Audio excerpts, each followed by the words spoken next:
राष्ट्रसेवक या यूट्यूब चॅनलच्या पेशवाई या पुष्पमालेतील शेवटच्या पुष्पामध्ये मी अर्पिता जोशी व मी हिमांशू टिल्लू आपणा सर्वांचे मनापासून स्वागत करतो। आत्ताच्या भागामध्ये आपण बोलणार आहोत तो सगळ्या महाराष्ट्रातील लोकांचा, सगळ्या मराठ्यांचा अत्यंत जिव्हाळ्याचा असणारा विषय आणि तो म्हणजे पानिपत। जास्त वेळ नको घालवूया, आपल्या गप्पा कौस्तुभ कस्तुरेंशी सुरू करूया आणि पानिपताविषयी अधिक जाणून घेऊया। कौस्तुभजी, पानिपत म्हटलं की सगळी स्टोरी सुरू होते ती अहमदिया करार। मराठ्यांना दिल्ली काही नवीन नव्हती, बाजीरावांच्या वेळेस सुद्धा मराठी दिल्लीपर्यंत धडकले होते। तर एकूण अहमदिया करार तो काय होता, त्याविषयी काय माहिती सांगा। मी थोडंसं अजून मागे जातो, म्हणजे अहमदियापर्यंतच सीमित राहत नाही। अहमदिया हा एक त्याचा टर्निंग पॉईंट होता किंवा तो महत्त्वाचा एक मुक्काम होता की जिथून ही सगळी राजकारण सुरू झाली। पण हे सुरू कुठे होतं, ज्यावेळेला तुमच्याकडे परकीय आक्रमक येतात। दिल्लीच्या बादशाहीवरती परकीय आक्रमण होतात त्यावेळेला दिल्लीच्या बादशाहाला असं वाटतं की आम्हाला कोणाची तरी मदत लागणार आहे। आणि ही परकीय आक्रमणं दिल्लीच्या बादशाहीवरती अगदी पूर्वीपासून सुरू आहेत, पण ती बॉर्डर्सवरती थोपवली जायची। म्हणजे औरंगजेबाच्या काळात सुद्धा शहा अब्बास सानी वगैरे या लोकांनी आक्रमणं केलेली आहेत। औरंगजेबाला ती लोक म्हणजे बादशाह म्हणून मान्यता द्यायचीच नाहीत किंवा तो स्वतःला आलमगीर म्हणवायचा आणि हा शहा अब्बासांनी त्याची थट्टा करायचं की तू कसला आलमगीर, तू म्हणजे काय, तुझं तिथलं दख्खनातले मराठी तुला सांभाळता येत नाहीत आणि तू जगज्जेता कसलास। तर या लेव्हलवरनं हे सगळं सुरू झालं आणि पुढे पुढे ज्या वेळेला मुघल सत्ता कमकुवत होत गेली, जसे मराठे दक्षिणेतून उत्तरेत जायला लागले, मुघलांना रेटत चालले, तसे पश्चिमेकडची जी लोकं आहेत, मध्य आशियाई लोक, अफगाण असतील, तुर्क असतील आणि तिकडची म्हणजे वेस्टर्न कल्चरची सगळी लोकं, या लोकांनी इन्व्हेजन्स केल्यानंतर दिल्लीची बादशाही पश्चिमेकडूनही आखडत चालली आणि दक्षिणेकडून आखडत चालली। आता यांना ज्यावेळेला ही लोकं हिंदुस्थान म्हणतात, त्याच्यात जे हिंदुस्थानचे सुभे आहेत, काबूल कंदाहार हा शेवटचा सुभा, काबूलच्या पलीकडे अफगाणिस्तानचं राज्य वेगळं, इराणचं आणि अफगाणिस्तानचं राज्य वेगळं। यांच्या दृष्टीने म्हणजे बादशहाच्या दृष्टीने मराठे हे इकडचे आहेत, नेटिव्ह आहेत, तिकडचे हे रानटी लोक आहेत, अफगाण लोक, की बादशाही ती लोक जर त्या लोकांनी घेतली तर बादशाहीचे जे हाल करतील ते सांगता येत नाही। मराठे आमचे शत्रू कितीही असले तरी मराठे असे क्रूर नाही आहेत की आमच्या म्हणजे घरादारावर नांगर फिरवतील किंवा आमचं जननखाना त्यांच्या जननखान्यात हे करतील। या पद्धतीचा जो एक विश्वास होता की बाजीरावाने आम्हाला कितीही मारलं, तुमच्या मराठीने आम्हाला कितीही मारलं, तरीही आमची बादशाही रक्षण करण्याचं सामर्थ्य तुमचंच आहे। आपण आत्ता एकमेकांशी समझोता करू आणि बाहेरच्या लोकांना तोंड देण्याकरता आम्हाला तुमची मदत हवी, आम्ही तुम्हाला तेवढा हवा तेवढा पैसा देऊ।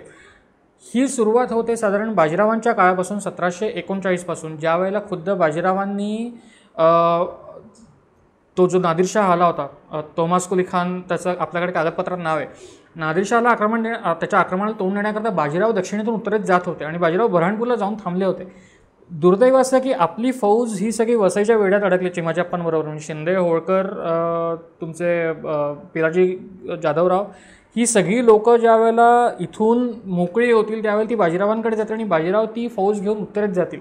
बाजीरावांनी इथपर्यंत तयारी केली होती की जो उदयपूरचा महाराणा होता जगतसिंग, त्याचा चुलत भाऊ नागराज आणि त्या सगळ्या लोकांना बाजीरावांनी पत्र पाठवलेली आहेत आणि त्याला सांगितलं की तुमची 1,20,000ची फौज, माझी 80,000ची फौज, अशी जवळपास 2 ते 2.25 लाखाची फौज आपण एकत्र करून दिल्लीवरती चालून जाऊ। अब्दालीला पिटाळून असलं म्हणजे बादशाहने जर नादिरशाहला, आणि बादशाहने जर आपलं ऐकलं नाही तर उद्या आपण बादशाही बदलू आणि तिथे आपला कोणतरी एक हिंदू राजा निर्माण करू, कदाचित तुमच्या राजपुतांपैकीच आम्ही त्याला एखाद्या तिकडे बसवू, कारण तुम्हाला तो एरिया माहिती आहे। या बादशाहाला तिथे बसवण्याचा जो काही एक एम किंवा जे बाजीरावांची दृष्टी आहे ती एका वेगळ्या लेवलची आहे। त्याच्यात त्यांचे चान्सेस 50-50, म्हणजे जर नादिरशाह गेला आणि बादशाहने आमचं ऐकलं तर सगळं अलबेल राहील, जर बादशाहने ऐकलं नाही तर आपली राजकारण आपण चालू ठेवू। इथून बादशाहला कळते की नादिरशाहचं पहिलं आक्रमण इतक्या मोठ्या प्रमाणावरती हिंदुस्थानवरती झालं आणि नादिरशाहने जी कत्तल केली आहे, आपल्या पत्रांमध्ये त्याला कत्ले आम म्हटलं आहे।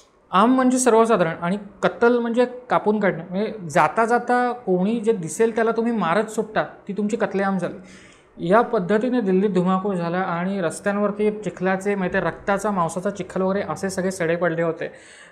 पत्रांमधले आपले उल्लेख असत की कोण कोणाच्या घरात शिरतो आणि ते घर आपलंच आहे असं समजून तिकडेच राहतो, त्याच्या घरातले स्त्रिया असतात त्यांची तर अब्रू वगैरे सगळी जातात, जी माणसं असतात त्यांना बैलासारखं कामाला जुंपलं जातं गुलाम म्हणून, जी जनावरांवर असतात, गाई बैल असतात ती लोकं मारून खातात आणि जी इतर जनावरं असतात ती कामाला जुंपतात। घराची सगळी नासधूस करून ती लोकं त्यांची इच्छा होईल त्यावेळेला निघून जातात। हे ब्रिजदास आणि केशवदासाची पत्र आहेत। या लेवलला ज्या वेळेला बादशाह बघतोय की हा रानटीपणा परकीय आक्रमक करतायत, ह्यांच्या तुलनेत मराठे काही नाही, आणि ह्याच्या पलीकडे जाऊन जर यांना थोपवू शकणारं कोण असेल तर बादशाही फौजांमध्ये तेवढा दम नाही आहे. मराठे एकमेव आहेत की जे यांना तोंड देऊ शकतील. हरतील जिंकतील हा पुढचा मुद्दा, पण आपल्यासाठी लढतील तरी कमीत कमी. ही गोष्ट महम्मद शहाच्या काळात पूर्ण होऊ शकली नाही. म्हणजे महम्मद शहा जो रंगीला जो बाजीरावांच्या काळात होता तो 48 साली गेला. 48 साली 3 माणसं 48-49 वर्ष टर्निंग पॉईंट ठरलं सगळ्या गोष्टी करता. एकतर नादिर शाह गेला, त्याचा खून झाला. 49 साली आपल्याकडे शाहू महाराज गेले साताऱ्याचे, आणि महम्मद शहा रंगीला 48मध्ये गेला. महम्मद शहानंतर त्याचा मुलगा अहमद शाह गादीवरती आला. बादशाह म्हणूनच तो त्याला बसवलंच म्हणजे त्या लोकांनी. आणि सफदरजंग नावाचा जो वजीर होता, जो अयोध्येचा नवाब होता त्यावेळेचा, आणि त्याच्या अंडर त्याने सगळी ती बादशाही कॅप्चर करून ठेवली होती. लगबाय चान्स या सफदरजंगाला मराठे चांगलेत असं एकंदर वाटत होतं, आणि त्याला एकंदर दिसत होतं की भविष्यात जर मला बादशाही वाचवायची आहे, मग बादशाही वाचवण्यापेक्षा बादशाह मी कोणीही आणून बसवेन, पण मला माझी वजिरी वाचवायची आणि मला सुखरूप राहायचं असेल तर मला मराठ्यांची मदत घेतल्याशिवाय काही उपाय नाही आहे. अब्दालींची पहिली जी 2 आक्रमणं आहेत ती फेल गेली. म्हणजे अब्दाली दिल्लीपर्यंत येऊ शकला नाही. 52 साली तो दिल्लीत शिरणार 51-52मध्ये, तर त्याच्यात पंजाबात मीर मन्नू नावाचा मुघलांचा एक सुभेदार होता. त्या मीर मन्नूने अहमद शहाशी परस्पर तह करून टाकला आणि त्याला पैसे जे काही द्यायचं ते कबूल केले. 50 लाख रुपये दर सालीनं ही खंडणी अब्दालीने बादशाहकडे मागितली होती. आता अब्दालीचा एक वकील बादशाहकडे आला आणि त्यांना सांगितलं की ही 50 लाखाची खंडणी मागच्या वर्षी जी आम्ही घेऊन गेलो, यावर्षी तुम्ही आम्हाला देऊन टाका, तर आम्ही परत जातो, नाही तर आम्ही इथेच थांबणार, तुमची बादशाही घेणार आणि तुलाही आम्ही काढून टाकू वगैरे.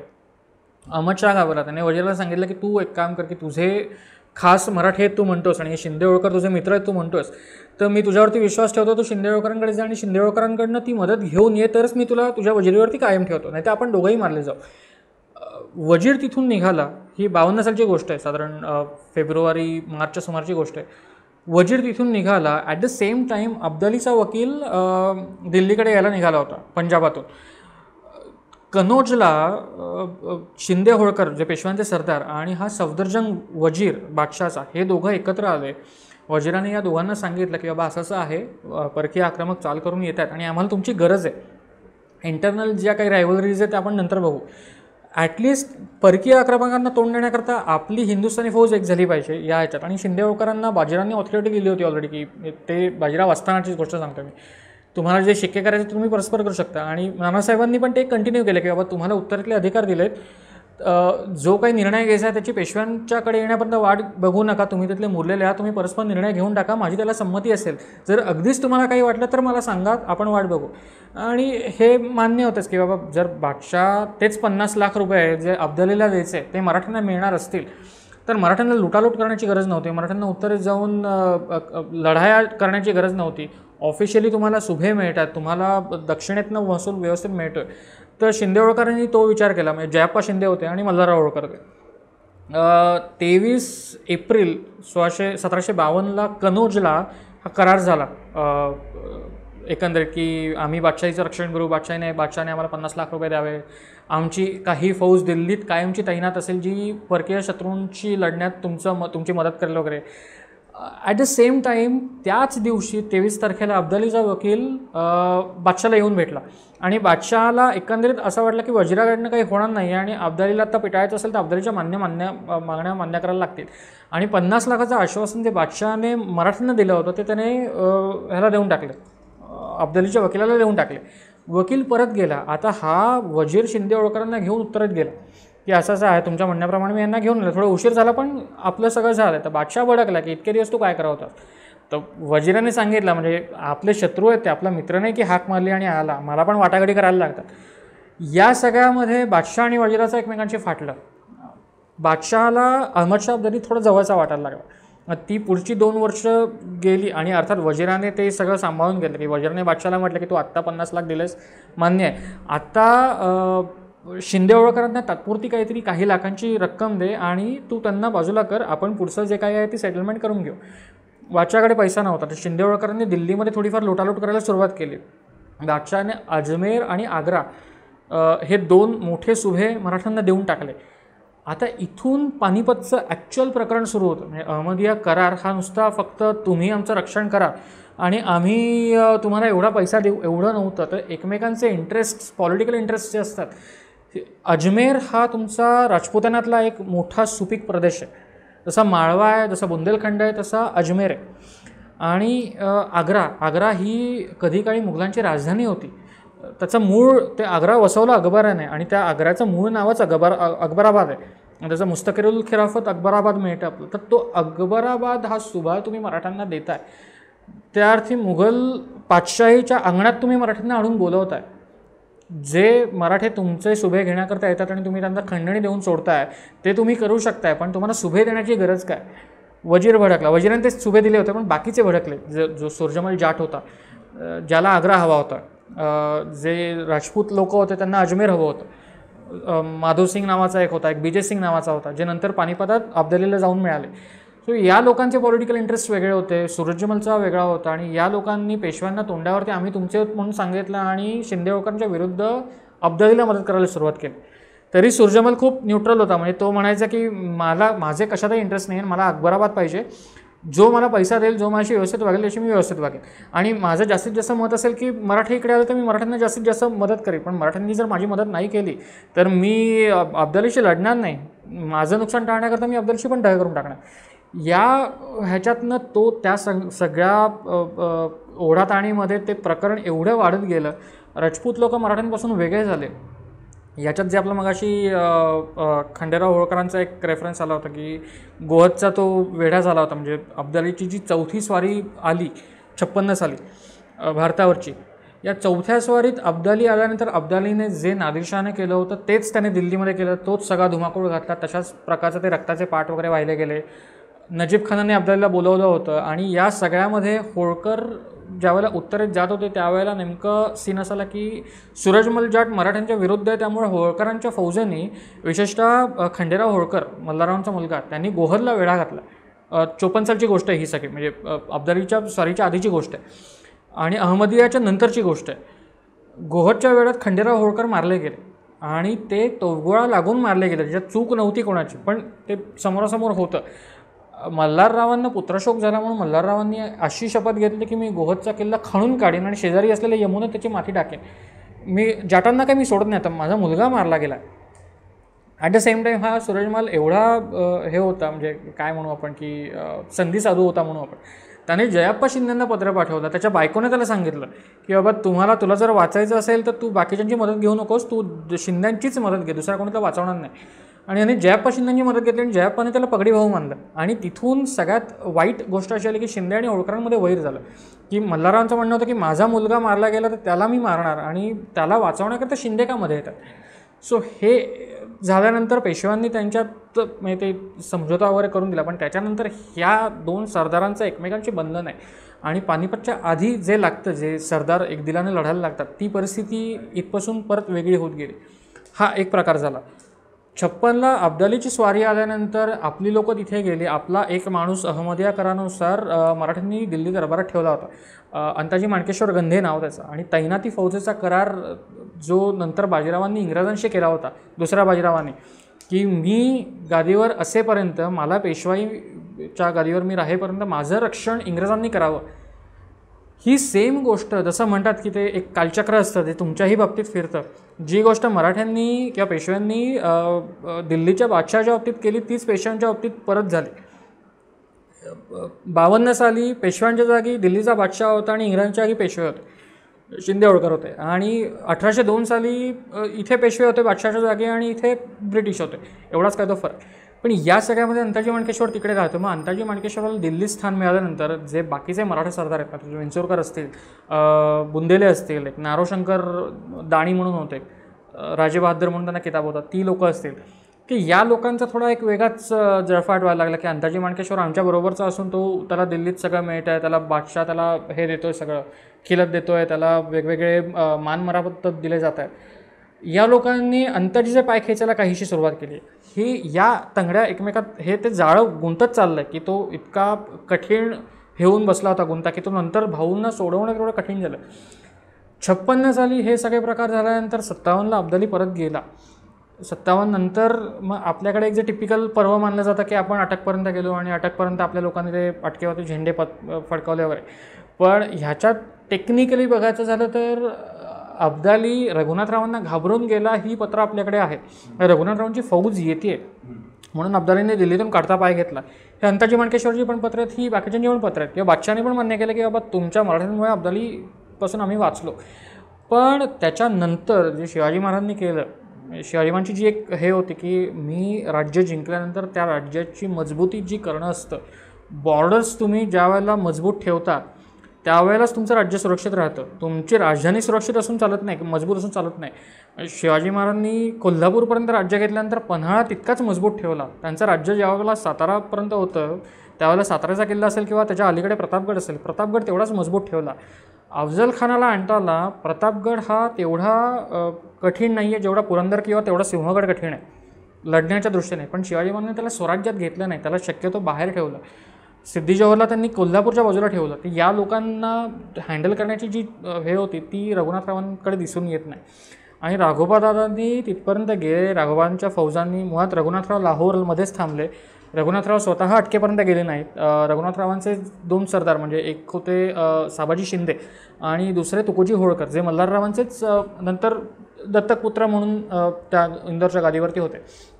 या दोघांनी जाऊन अटकेपर्यंत तो सगळा प्रदेश घेतला, अटकेवरती झेंडे लावले, अटक जिंकली. पण ती अटक जिंकल्यानंतर ती तुमच्याकडे किती वर्ष होती, ती मराठ्यांकडे किती वर्ष होती, हा जर तुम्ही ज्यावेळेला पिरियड बघता तुमच्याकडे म्हणजे आपल्याकडेच, हा ज्यावेळेला तुम्ही पिरियड बघता त्यावेळेला तो पिरियड इतका कमी की ते जिंकूनही न जिंकल्यासारखं. म्हणजे मराठी फौजा तिथून परत फिरल्या आणि अब्दाली ते लगेच जिंकून घेतलं. जे मराठ्यांनी औरंगजेबाच्या बाबतीत केलं तेच अब्दाली मराठ्यांच्या बाबतीत करत होता. हा सगळ्यात मोठा त्यातला काय म्हणू आपण परिणामकारक ती घटना आहे. आणि नानासाहेब पेशव्यांचे रघुनाथरावांना एक स्पष्ट दाखवली की ती तिथली व्यवस्था तुम्ही लावून या, त्याशिवाय दक्षिणेत येऊ नका. दक्षिणेत तुमची गरज आहे पण ती व्यवस्था चोख लावून या. आणि रघुनाथरावांनी ती व्यवस्था होळकरांमध्ये टाकणार होते, पण होळकरांनी आयत्याला सांगितलं की मला ही व्यवस्था जमणार नाही, तुम्ही शिंद्यांवर टाका. एकमेकांच्या परत त्या रायव्हलरी झाल्या, म्हणजे जिथे कठीण प्रदेश आहे तिकडे मी काम नाही करणार, तिथे दुसरा कोणतरी काम करेल. या सगळ्यामध्ये तो जो प्रदेश आहे तो प्रदेश किती सुरक्षित आहे, त्या प्रदेशातल्या लोकांना तुम्ही किती हवे आहात, शीख जरी असतील, जाट असतील तरी त्या जाटांच्या मनात तुमच्याबद्दल किती प्रेम आहे, हे सगळं तुम्ही ज्यावेळेला बघता त्यावेळेला तिथल्या लोकांना आश्वस्त करून, तिथल्या लोकांमध्ये प्रेम निर्माण करून किंवा तिथल्या लोकांमध्ये चांगलं आमचं राज्य किती चांगलं आहे मराठ्यांचं हे दाखवून देण्याचं जे रघुनाथरावांकडे असायला हवं होतं ते त्यांनी दिलं नाही. आणि म्हणून नंतर अब्दाली आल्यानंतर शिखांनी विरोध केला पण बाकीच्यांनी त्याला विरोध केलेला नाही. आणि राजपूतसुद्धा विजय सिंग किंवा माधव सिंग असतील ही लोक राजपूत अब्दालीला जाऊन मिळाले. त्यामुळे रघुनाथरावांचा सगळ्यात मोठा दोष पानिपतच्या ह्याच्यात तिकडे होते की त्यांनी तिकडे व्यवस्था लावली नाही. आणि इकडे आल्यानंतर पुन्हा अब्दाली आला. अब्दालीची जी 5वी स्वारी झाली ही मी गोष्ट सांगतो आहे लाहोरची 58ची, जुलै ऑगस्ट 1758चा पिरियड आहे. रघुनाथराव त्या पावसाळ्यानंतर परत आले, दिल्लीवरनं परत आले ते. आणि 59चं वर्ष 1 वर्ष गेलं मध्ये. आणि 10 जानेवारी 1760ला अब्दाली ऑलरेडी दिल्लीपर्यंत आलेला होता. आणि 10 जानेवारीला दत्ताजी शिंदे मारले गेले बुराडी घाटावरती. आणि तिथून ते अब्दालीचं पूर्ण पानिपतचं कॅम्पेन सुरू झालं. ते भाऊला इकडे खबरा आल्या नानासाहेबांना आणि जी उदगीरची मोहीम संपली होती ती सुरू करून भाऊला उत्तरेवर जावं लागलं. सो अशा पद्धतीने ते एकमेकांच्या तंगड्या एकमेकांच्या गळ्यात अडकल्यात की ते नुसतं अहमदिया करार म्हणून चालत नाही. तर त्या कराराच्या मागे आपल्या सरदारांमध्ये एकवाक्यता किती होती, बाकीचे जे लोक आहेत म्हणजे राजपूत असतील, जाट असतील, बुंदेले असतील, दिल्लीतले लोक असतील, पठाण असतील, दख्खनी इकडचे जी कोणी लोक असतील ती असतील, उत्तरी मुसलमान असतील, त्याच्यामध्ये सुद्धा जे तुर्की मुसलमान जे आहेत म्हणजे ते शिया सुन्नी परत तो एक ते प्रकरण वेगळं. हा जो नजीब खान होता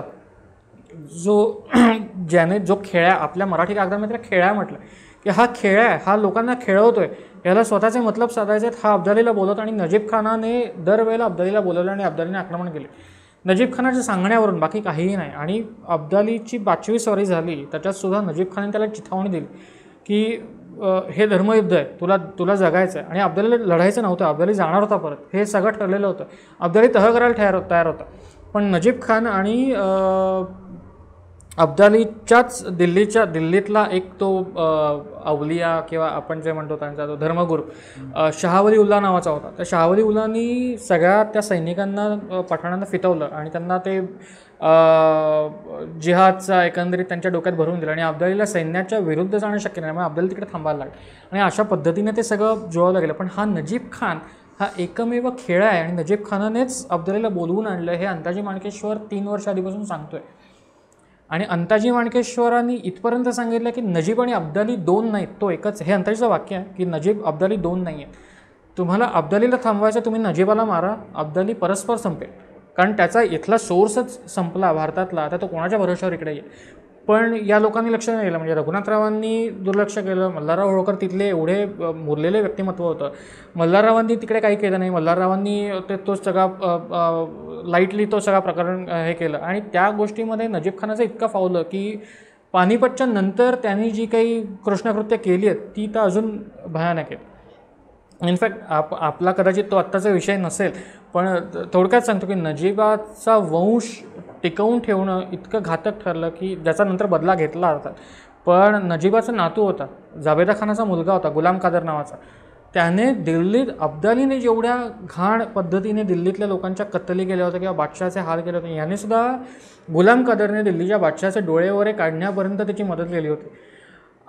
सुदैवाने महाजी शिंद्यांनी त्याचा बदला घेतला आणि महाजी शिंद्यांनी त्या गुलाम कादरला पकडलं. त्याने जे बादशहाचे हाल केले तसेच बादशहाचे हाल या लोकांनी केले. म्हणजे महाजी शिंदे, बादशहाचे नाही, गुलाम कादरचे महाजी शिंद्यांनी केले. त्याला तसंच झाडाला वगैरे अडकावून ठेवलं आणि काही वर्णने आपल्याकडे असे की त्याचं प्रेत, ते काटा आणणार आहे पण त्याचं प्रेत लटकलेलं होतं. मराठी एवढे क्रूर कधीच नव्हते. हे मराठे शत्रूच्या बाबतीतही खूप दिलदार आहेत. पण त्याचं प्रेत झाडावरती लटकलं आणि खाली काळ्या रंगाची काही कुत्री बसली आहेत लाळ गाळत, कधी ते खाली पडतं आणि मग त्याचं लचके तोडतं. इतकी वाईट वागणूक त्या गुलाम कादरच्या नशिबी आली. का तर तुम्हाला ज्यांनी पोचलं किंवा तुम्ही बाहेरचे आहात आणि इथल्या लोकांनी तुम्हाला प्रेम दिलं तर तुम्ही इथल्या लोकांच्या विरुद्ध असे वागताय. तर ही जी एकंदरीत मानसिकता जी नंतर पण दिसून होती, तर कदाचित त्याच वेळेला नजीबाला अडवलं असतं तर हे नसतं झालं. कौस्तुभजी, तुम्ही आत्ता पानिपतच्या वेळची परिस्थिती खूप चांगली समजावून सांगितलीत. अब्दालीच्या साईडनी पण सांगितलीत की तो किती वेळा आला होता. एकूण भारतातली परिस्थिती, हिंदू मराठ्यांकडची परिस्थिती ती पण तुम्ही सांगितलीत. आपण पानिपत नेहमीच्या वेनी बघण्यापेक्षा, म्हणजे लढाईत काय झालं, मग कोणामुळे हरलो किंवा हे बघण्यापेक्षा एक वेगळ्या पॉईंट ऑफ व्ह्यूने जर बघितलं तर जेव्हा आपण पानिपताचं म्हणतो तेव्हा पानिपत झालं, मराठे पानिपत हरले, कोणामुळे हरले, काय हरले, हे खूप डिबेट्स, डिस्कशन्स झालेले आहेत. पण युद्धानंतरची परिस्थिती, कारण सदाशिवराव भाऊ मारले गेले, विश्वासराव मारले गेले, मराठ्यांचं अपरिमित नुकसान झालं आणि आपल्याकडे खूप डॉक्युमेंटेशन पण अवेलेबल आहे. पण एकूण अब्दाली आणि मराठे संबंध किंवा त्याच्यानंतरची परिस्थिती हिंदुस्थानातली ती कशी राहिली? जे नादिरशहाने केलं तेच अब्दालीने केलं. आणि नादिरशहा जरी दिल्लीच्या बादशहाचा विरोध होता तरी नादिरशहाचं जाताना म्हणणं एकच होतं की मराठे कितीही तुमच्या दृष्टीने वाईट असू दे, तुमचे शत्रू असू देत, पण परकीय आक्रमक मी आलो आहे म्हणून नाही तर दुसरा कोणी आक्रमक आला तर त्याला तोंड देण्याकरता मराठे हे एकमेव असतील, हे नादिरशहाही म्हणाला होता. नादिरशहाने बाजीराव आणि शाहू महाराजांना पत्र पाठवली होती की तुमचं जे काही आहे ते तुमच्या हातात मी पुन्हा देतो आहे, दिल्लीच्या बादशाला मोहम्मद शहालाच मी गादीवरती ठेवतो आहे आणि तुम्ही आत्तापर्यंत जशी काळजी घेत आलात तसंच बादशाह माझा पुत्र आहे असल्यासारखंच मी त्याला वागवणार आहे, तर तुम्हीही त्याला तसाच मान द्यावा आणि तुमच्या कर्तबगारीवरती माझा तेवढाच विश्वास आहे, हे नादिरशहा सांगतो बाजीरावांना आणि शाहू महाराजांना. At the same time Panipat झाल्यानंतर अहमदशाह अब्दालीने नानासाहेब पेशव्यांना पत्र लिहिलं आहे आणि अब्दालीची वाक्य आहेत की भाऊ आणि विश्वासराव लढले, हे त्यांचे जे पर्शियन मायथॉलॉजीनुसार त्यांचे जे वीर आहेत रुस्तुम आणि इस्फंदार, हे त्यांनी ते दोन त्यांचे कॅरेक्टर्स वापरले की रुस्तुम आणि इस्फंदारसारखी लोक ज्या वीरतेने लढलेली आमच्या ह्याच्यात आहेत परंपरेत, तशी तुमची माणसं लढली आणि असा पराक्रम मी जगात कुठेही बघितला नव्हता. एवढे शत्रू मी बघितलेत पण अशा पद्धतीने माझ्याशी लढणारे शत्रू मी बघितले नाही आहे. आणि तुमच्या घराण्यात भाऊसारखा माणूस आणि अशी माणसं जन्माला येतात त्याअर्थी तुमची जात आणि तुम्ही जात म्हणजे ती ब्राह्मण मराठा किंवा अशी जात नाही, तर ओव्हरऑल तुमची दक्षिणेकडच्या लोकांची जे जातीवंत आपण म्हणतो ना तशी जात, तुमच्यात ती ताकद आहे आणि तुमच्यात ते देवाने तुम्हाला पुरेपूर दिलेलं आहे. त्यामुळे आता मी इथून निघून जातो आहे. आत्तापर्यंत ते झालं ते सगळं विसरा. आत्तापर्यंत तुम्ही अहमदिया करारानुसार बादशाहीचं जसं रक्षण केलं तेच रक्षण ह्याच्या पुढेही तुम्ही करा आणि ते मी पुन्हा कंटिन्यू ठेवतो. म्हणजे ज्या सगळ्याकरता हा उपद्व्याप झाला होता किंवा ही सगळी उलथापालथ झाली होती, अब्दालीने जाताना काय तो घेऊन गेला हे शून्य आहे. म्हणजे अब्दाली जिंकून गेला, काही जिंकून गेला नाही. त्याने मराठ्यांना पुन्हा सगळे सार्वभौमत्व बहाल केलं, ते सगळं झालं. मराठ्यांचं नुकसान अपूर्णित झालं, त्यात वाद नाही. म्हणजे अख्खीच्या अख्खी एक पिढी कापली जाते आणि त्याच्यानंतर महाराष्ट्राला सावरायला वेळ लागतो. पण प्रॅक्टिकली बघितल्यानंतर अब्दालीला काय मिळालं? लूट थोडीफार मिळाली, बाकी प्रदेश असा काही मिळाला नाही. ज्या लोकांनी फक्त नजीब खानाने स्वतःचा फायदा करून घेतला, बाकीचे जे विजय सिंग आणि माधव सिंग होते त्यांचंही राज्य काही नंतर वाढलं नाही, मराठ्यांच्या भीतीखालीच त्यांना तिकडे राहायला लागलं. हे सगळं ज्या वेळेला बघतो त्यावेळेला गमावलं कोणी आणि काय, हा सगळ्यात मोठा हे होतो. अब्दालीने गमावलं काय? तर अब्दालीने भारतावरचं राज्य गमावलं. गमावलं म्हणजे त्याच्याकडे त्याने जिंकलं नव्हतंच, पण कमीत कमी ज्या पद्धतीने त्याने आधी लूट घेऊन तो गेला होता, ती लूट त्याला 1761ला नेता आली नाही. कारण त्याला तिथनं स्वतः जिवंत सुखरूप जाणं हे त्याच्याकरता महत्त्वाचं होतं. लूट नेली, पण ही दिल्लीच्या बादशाहीची लूट त्यांनी नेलेली नाही. ही सगळी लूट आहे ती पानिपतवरती मराठ्यांना लुटलेली जी साधनसामग्री होती तो तिकडे घेऊन गेला. पण बादशाही खजिना ऑलरेडी जो रिता झाला होताच तो तिथनं त्याला काही विशेष हातात पडलं नाही. जे सुभे होते ते त्यानंतर मराठ्यांना तसंच देऊन टाकलं की अहमदियानुसार जे बादशाहाने तुम्हाला दिलं तेच माझ्याकडनंही तसंच चालू राहणार आहे, तुम्ही तसंच चालू ठेवा. अब्दालीच्या हातात खजिना फारसा पडला नाही, पैसा फारसा पडला नाही, जे मराठ्यांकडनं त्यांनी लुटलं ते. ॲट द सेम टाईम मराठ्यांचं नुकसान एवढं झालं की अख्खीच्या अख्खी पिढी मारली गेली. उत्तरेतनं मराठे टोटली वाईप आऊट झाले असं लोकांना वाटलं. आणि ह्याला एक जोडून सांगतो की 3 गोष्टी आपल्याकडे महत्त्वाच्या, म्हणजे 14, 15 आणि 16 हे 3 दिवस. म्हणजे त्याच्यात एका ह्याच्यात बादशाही फौजा आणि म्हणजे इकडचा बंगाल हा जो प्रांत आहे तिकडे बादशाही फौजांची पिछाहट झाली, ब्रिटिश तिकडे वरचढ झाले. हा त्यातला एक आहे. म्हणजे रॉबर्ट क्लाईव्ह आणि या लोकांनी जी पुढे ती लोकं उदयाला आली आणि ब्रिटिशांचं फावलं पानिपतमुळे. मुघल बादशाही सार्वभौम नव्हती. ब्रिटिशांना दिल्लीचं तख्त आपल्या कंट्रोलमध्ये असणं गरजेचं होतं. ॲट द सेम टाईम दिल्लीच्या तख्ताबरोबर मराठ्यांनाही दाबणं ब्रिटिशांना गरजेचं होतं, कारण मराठी आपल्याला उपद्रवी आहेत. परस्पर अब्दाली आणि मराठे एकमेकांशी लढतात, दोघांची ताकद एकमेकांची कमी होते, आपण आपला फायदा करून घेऊ, हे रॉबर्ट क्लाईव्हने हे केलं. आणि तेव्हापासून क्लाईव्हची दिवाणी जी सुरू झाली होती त्याच्या 3 वर्ष आधी, म्हणजे ते प्लासी, बक्सार वगैरे हे सगळं प्रकरणं वेगळी आहेच आहेत, म्हणजे त्याच्यात आपण आता शिरायला नको. ॲट द सेम टाईम दक्षिणेला फ्रेंच आणि ब्रिटिश या दोघांमध्ये जी हे चालू होती, 3 दिवसातला प्रकार आहे हा सगळा. त्याच्यात फ्रेंच हरले, ब्रिटिश जिंकले. इथे बादशाह विरुद्ध ब्रिटिश जिंकले. आणि इथे जो भविष्यातला ब्रिटिशांचा शत्रू आहे मराठे, ते अब्दालीकडनं हरले. त्यामुळे तिन्ही बाजूने ब्रिटिश एकदम वर झाले आणि त्यांचं पारडं एकदम जड झालं. आणि काही काळाकरता ब्रिटिशांना वाटलं की आता आपल्याला खूप सोपं आहे, जिंकून घेऊ आपण, पण ते त्यांना नाही घेता आलं. म्हणजे त्याच्यानंतरची जी एकंदर घडामोडी झाल्यात आणि काही काळाकरता लोकांना, म्हणजे अख्ख्या भारतालाच म्हणू आपण, की मराठे गेले, पण ते गेले नव्हते. आणि त्यानंतर काही काळ जो बफर पिरियड जो असतो मधला, की बाबा तुम्हाला ती ताकद कमवायला लागते किंवा तुम्ही जखमी अवस्थेतनं तुम्ही ज्यावेळेला पुन्हा रिकवर होता, तो जो एक मधला पिरियड असतो तो लागतो. आणि त्यानंतर तुम्ही पुन्हा तेवढीच उभारी घेता आणि तुम्ही जिवंतात हे लोकांना सांगता. ते मराठ्यांनी केलं. पण तो मधला पिरियड असा होता की बाबा आता काय होतं आहे, आता ब्रिटिश येणार, आता मुघल राहणार का जाणार, का आता अब्दाली परत येणार, अब्दाली कायमचा करणार तिकडे, कारण तेवढं नानासाहेब पेशवे गेले होते. तो या पिरियडमध्ये काय होणार हे कोणीच सांगू शकत नव्हतं. नशिबाने जे आहे ते चालू राहील. मग पानिपत नंतर असं म्हटलं जातं की पानिपतचा प्रतिशोध मराठ्यांनी घेतला, तर त्याच्या मागची हकीकत काय? परत दिल्ली आपण जिंकून घेतली.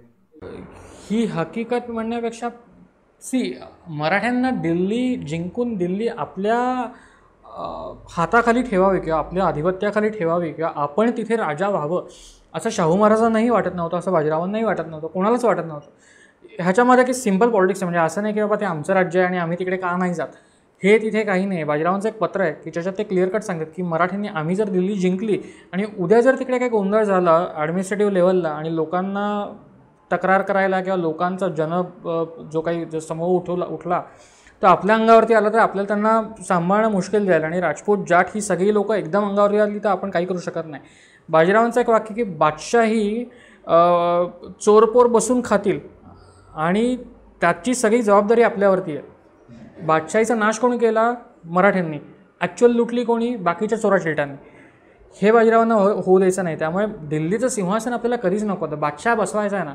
इनफॅक्ट 56 सालची एक गोष्ट आहे की आपल्याकडच्या नोंदी अशा आहेत की दादासाहेब रघुनाथराव उत्तरेत गेले, रघुनाथरावांनी बादशाह बसवला. हे जो दिल्लीचा बादशाह आलमगीर, औरंगजेब वगैरे ही जी लोकं आहेत ही महाराष्ट्रात येऊन इकडे सगळा 100 वर्षापूर्वी जो काही गोंधळ घालत आहेत, 100 वर्षानंतर त्यांच्याबद्दल दैवाने अशी गोष्ट केली की त्या तख्तावरती कोण बसणार हे मराठी ठरवतात. रघुनाथराव म्हणेल हा मला बादशाह हवा आहे, त्याला नेऊन बसवला, हा बादशाह झाला. काय हवं आहे, तुम्ही रिमोट कंट्रोलात, तो बाहुला बसवला आहे तिकडे. आत्ता म्हणजे आत्ताच्या काळात सुद्धा जो होऊ शकतं, म्हणजे मी असं म्हणणार नाही, पण जो कोणी पक्षप्रमुख असतो तो युजली ॲडमिनिस्ट्रेटिव्ह लेवलची पदं घेत नाही. कोणतेही मोठे राजकीय पक्ष बघा, तुम्ही रिमोट कंट्रोल असणं हे महत्त्वाचं असतं. लोकांचा राग त्या माणसावरती असतो जो त्या पदावरती बसला आहे.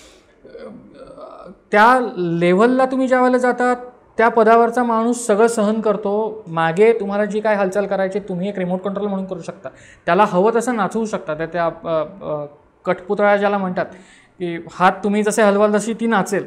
बादशाह सेम आहे, बादशाह बाहुलं आहे. It was a puppet, that's it, काही नाही. रघुनाथरावांनी बादशाह बसवला आणि उल्लेख इथपर्यंत की बाळाजी विश्वनाथ दिल्लीला गेले आणि त्यांनी फरुखसिंग बादशाहच्या बद्दल जे केलं की मला संध्या पाहिजेत, हा बादशाह आम्हाला इथे पाहिजे, सय्यद बंधूंनी त्याला बादशाह बसवला. सेम रघुनाथरावांनी केलं. मराठे आम्ही मजबूत होत. अब्दाली गेला, जो अहमद शाह होता त्याला काढा आणि ते जे काही आहे ते वगैरे. अहमद शाह ऑलरेडी अहमदशाहचा खून झाला होता त्यावेळेला. रघुनाथरावांनी बादशाह बसवला आणि बादशाहची सगळी माणसं आपल्याकडे खेचून घेतली. विषय संपला. कशाला राज्य हवं आहे, लोकांचा रोष कशाला वाढून घ्यायचा. सो या सगळ्या ज्या काही स्टेजेस तुम्ही बघता त्यावेळेला दिल्ली जिंकणं हे मराठ्यांना कधीच नको होतं.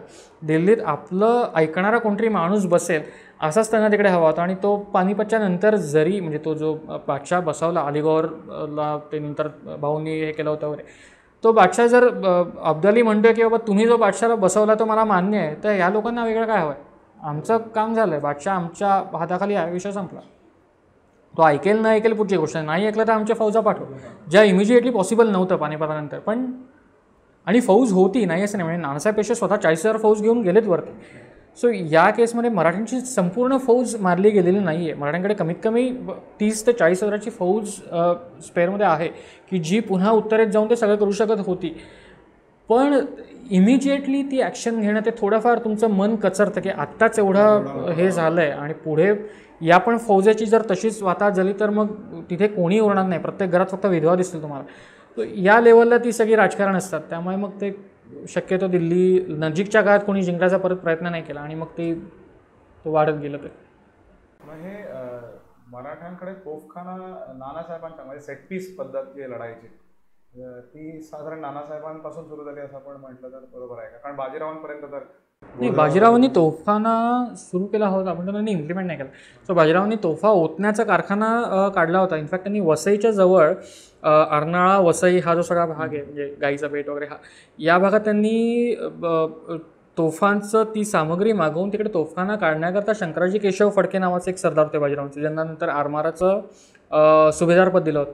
सो त्यांना तो तोफखाना काढायला सांगितलं होतं पण तो बाजीरावांनी इम्प्लिमेंट नाही केला कारण लगेच बाजीराव गेले 2 वर्षात. नानासाहेबांच्या काळात नानासाहेबांनी ती सगळी पद्धत सुरू केली आणि एक पानसे सरदार जे म्हणजे सोनोरीचे पानसे म्हणून ते घराणे, सो पांचांना तो तोफखाना काढायची परमिशन दिली आणि पुण्याला शुक्रवार पेठ येतो. नंतर तो तोफखाना तिकडे उभा राहिला आणि पेशव्यांचा खुद्द तोफखाना होता. पण ही गोष्ट आहे 1755 किंवा 54 सालची. त्याच्या आधी पेशव्यांचा तोफखाना छोटासा होता, 55 पर्यंत तो मोठा झाला पांचांच्या ह्याच्यात. आणि 59च्या आधी थोडंसं 57, 58, 59 ह्याच्या दरम्यान हैदराबादच्या निजामाकडून हा जो नंतर पानिपतात इब्राहिम खान गार्दी होता पेशव्यांच्या बाजूने लढला, त्याला भाऊसाहेबांनी आपल्या बाजूला खेचून घेतला होता. सो तो पेशव्यांकडे आला आणि हे तो इब्राहिम खानाची स्पेशालिटी ती होती किंवा त्याची जी एक बुद्धी लागते की बाबा तोफ मारणं. हे युजली तुम्ही विचार करा की एक आपल्याला साधी बॅलेट गन दिली आणि आपल्याला ते फुगे फोडायला लावलं तरी आपल्याला ते जमत नाही. ती बंदूक छोटी असते आणि तुम्ही ते डोळ्याला लावून बघू शकता. वेळेस तुमच्याकडे ज्यावेळेला मोठ्या तोफा असतात त्यावेळेला तुम्ही काय त्याला ती नजर लावून बाबा हा गोळा बरोबर तिथे पडणार आहे हे बघू शकत नाही. पण किती इंच ती तोफ वरती घ्यायची, त्याचा अँगल किती असतो, आपण ते मोबाईलवरती ते टँकचे गेम्स वगैरे खेळतो, आपल्याला ते आठवत असेल की त्याचा किती ती कॅनन वर गेली पाहिजे.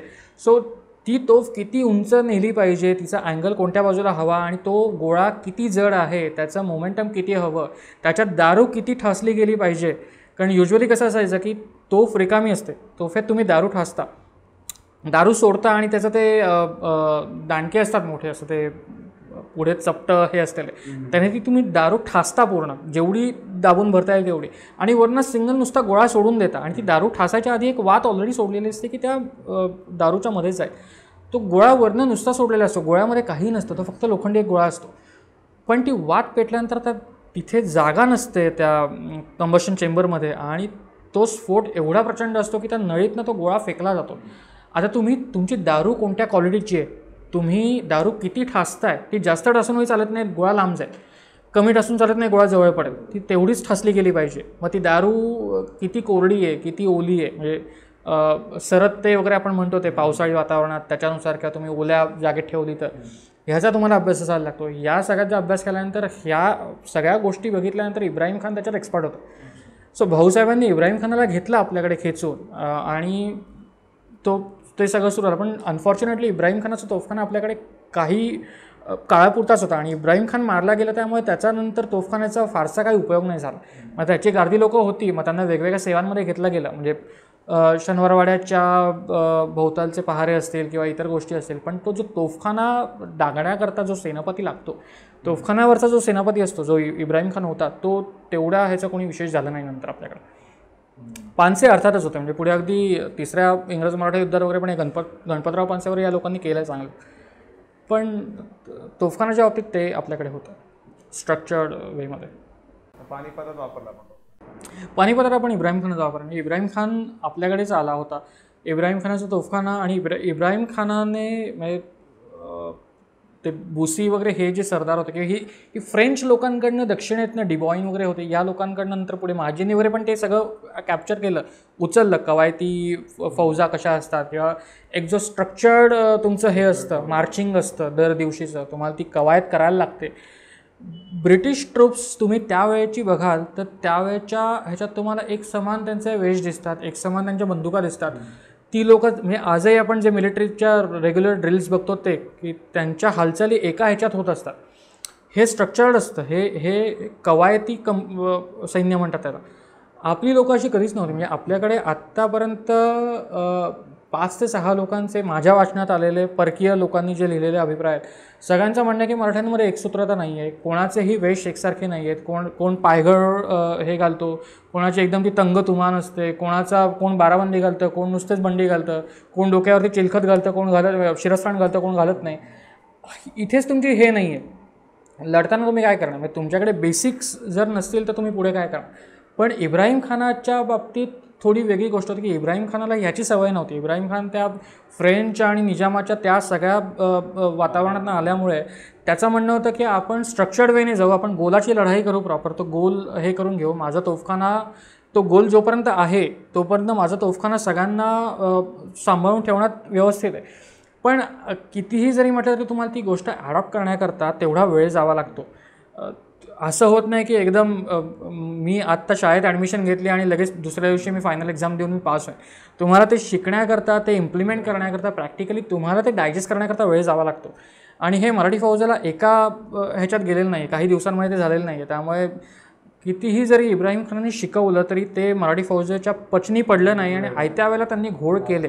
विंचुरकर आणि या लोकांच्या फौजा ते गोल तोडून पुढे गेल्या, आणि ज्यावेळेला इब्राहिम खानाच्या तोफा समोरच्या तोफांना मारतायत आणि त्या समोरच्या तोफांच्या मध्ये जर विंचुरकरांच्या फौजा गेल्यावरती ह्यांच्या तोफा बंद पडल्या. आम्ही मारू कोणावरती, आमच्याच माणसांना आम्ही मारू.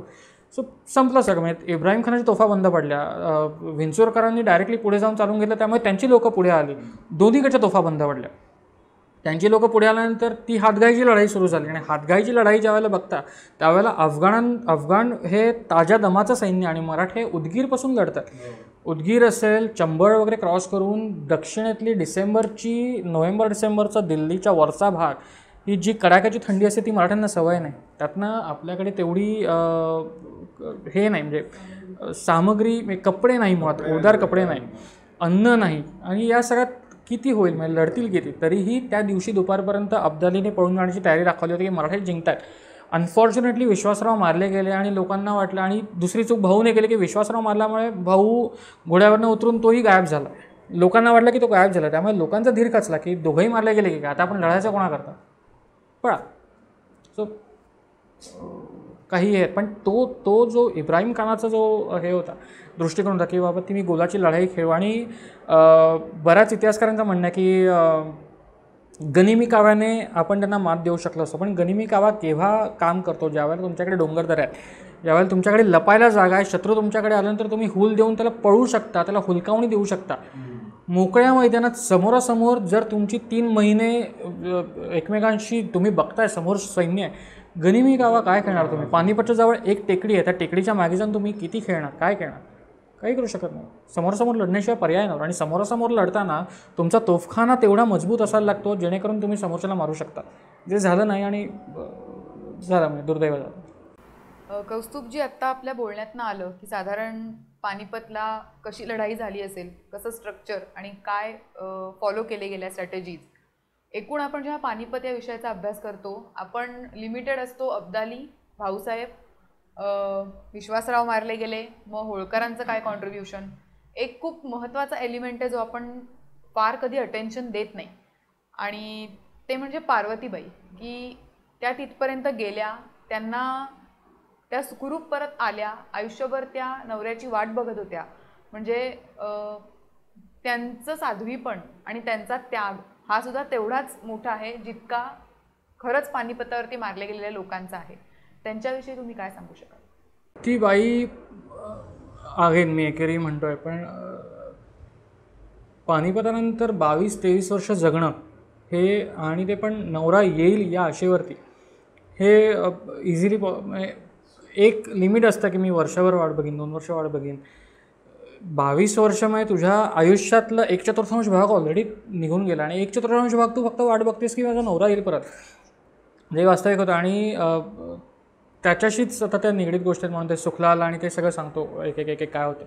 भाऊचा तोतया निर्माण झाला होता, आणि पानिपत झाल्यानंतर लगेच या परिस्थितीचा फायदा घेण्याकरता कदाचित मराठ्यांचे, पेशव्यांचेच कोणतरी जे हितशत्रू असतात उत्तरेतले, त्यांनीच त्यांना फूस दिली असेल, किंवा त्यांचे काही पर्सनल इंटरेस्ट असतील की अशा पद्धतीने जावं, पैसा घ्यावा किंवा काय करावं. हा एक माणूस अचानक उगवतो, तो करेऱ्यावरती येतो, माळव्या बुंदेलखंडच्या बॉर्डरवरती करेरा नावाचं एक ठिकाण, जिकडे त्या नारोशंकराचा पुतण्या तिकडचा किल्लेदार होता. नारोशंकर म्हणजे दिल्लीतला बडाप्रस्थ, आणि तो सगळ्यांना ओळखत होता. आणि तो करेरा म्हणजे ऑब्व्हियसली नारोशंकराचा पुतण्या म्हटल्यावरती तो सगळ्यांना ओळखणार, आणि त्या पुतण्याला विश्वास बसला की हा माणूस भाऊसाहेब आहेत. तिथपासून जी सुरुवात झाली, त्या माणसाने प्रत्येक ठिकाणी जाऊन मी भाऊ आहे आणि मी पानिपतातनं वाचलो आहे आणि आता मी दक्षिणेत चाललो आहे, अशा पद्धतीने त्याने ते सगळं चित्र रंगवलं, जे ते चित्र उभं केलं. इन शॉर्ट त्याने लोकांना इतकं व्हिज्युअलाइज करून दाखवलं की मी कसा आहे, मी कसा होतो, मला माझ्या काही ते सगळं पानिपतावरती झाल्यामुळे माझा काही स्मृतिभ्रंश झाला असेल किंवा काही झालं असेल, काही गोष्टी मला आठवत नसतील, पण आता मी चाललो आहे आणि आता आपण परत ते सगळं करणार होतो. अशा पद्धतीने त्याने लोकांना चेतावणी दिली. मराठ्यांची जी लोक होती त्यांना सांगितलं की आता आपण परत ते सगळं निर्माण करू वगैरे. वास्तविक तो काही करू शकणार नव्हता, कारण तो स्वतः एक तोताया होता. पण हे ज्या वेळेला दक्षिणेनं नानासाहेबांना कळतं, नानासाहेब त्यावेळेला नव्हते, माधवरावांना कळतं, त्यावेळेला माधवरावांच्या डोक्यात एक गोष्ट पटकन चमकवून की हा कोण आहे. कारण नानासाहेब मरण्याच्या पूर्वी आणि नाना पुरंदरे, म्हणजे पुरंदरे घराणे, सासवडच्या पुरंदरांपैकी, ह्यांना नानासाहेब पेशव्यांनी स्वतःच्या मुलासारखा मानलं होतं. आणि नाना पुरंदरे हे पानिपतावरती हजर होते.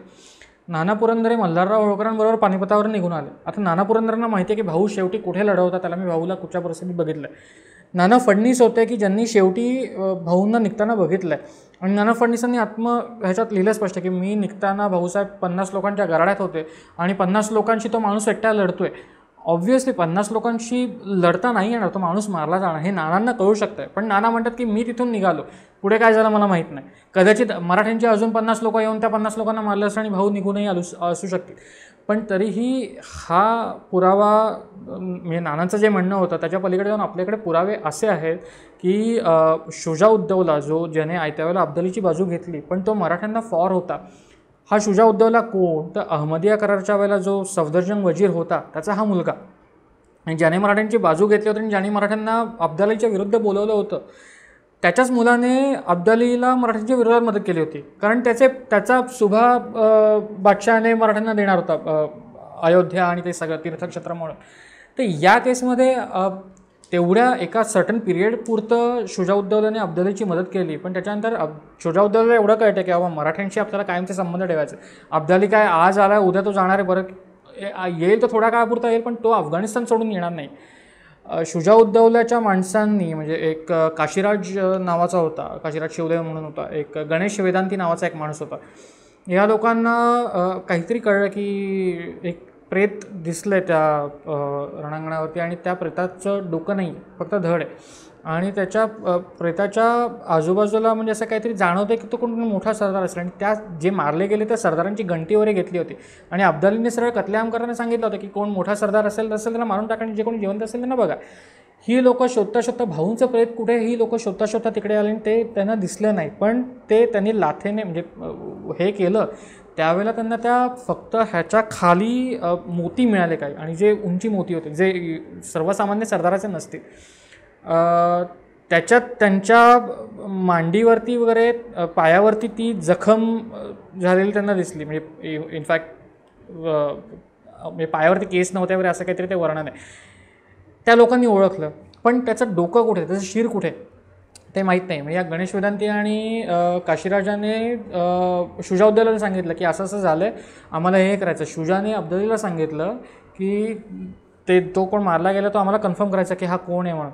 तर अब्दालीने त्याच्या माणसांना ऑर्डर दिली की ह्यांना काही हवं असेल ते बघा, मदत करावर आहे. ह्यांनी शोध घेतला आणि 4 लोकं त्यांना मिळाली, 4 पठाण होते. तर त्या 4 पठाणांनी येऊन कबुली दिली की ह्याला आम्हीच मारलं आहे म्हणे. तर गणेश वेदांतीने विचारलं की कुठे, म्हणजे ह्याचं डोकं काय केलं, ठेवलं आहे म्हणे, आमच्या तंबूत नेऊन ठेवलं आहे म्हणे. आणि कशाकरता ठेवलेलं माहीत नव्हतं. घेऊन आले, भव्य दिसत होतं. त्यामुळे या लोकांची खात्री पटली की हा सदाशिवराव भाऊ मारला गेला.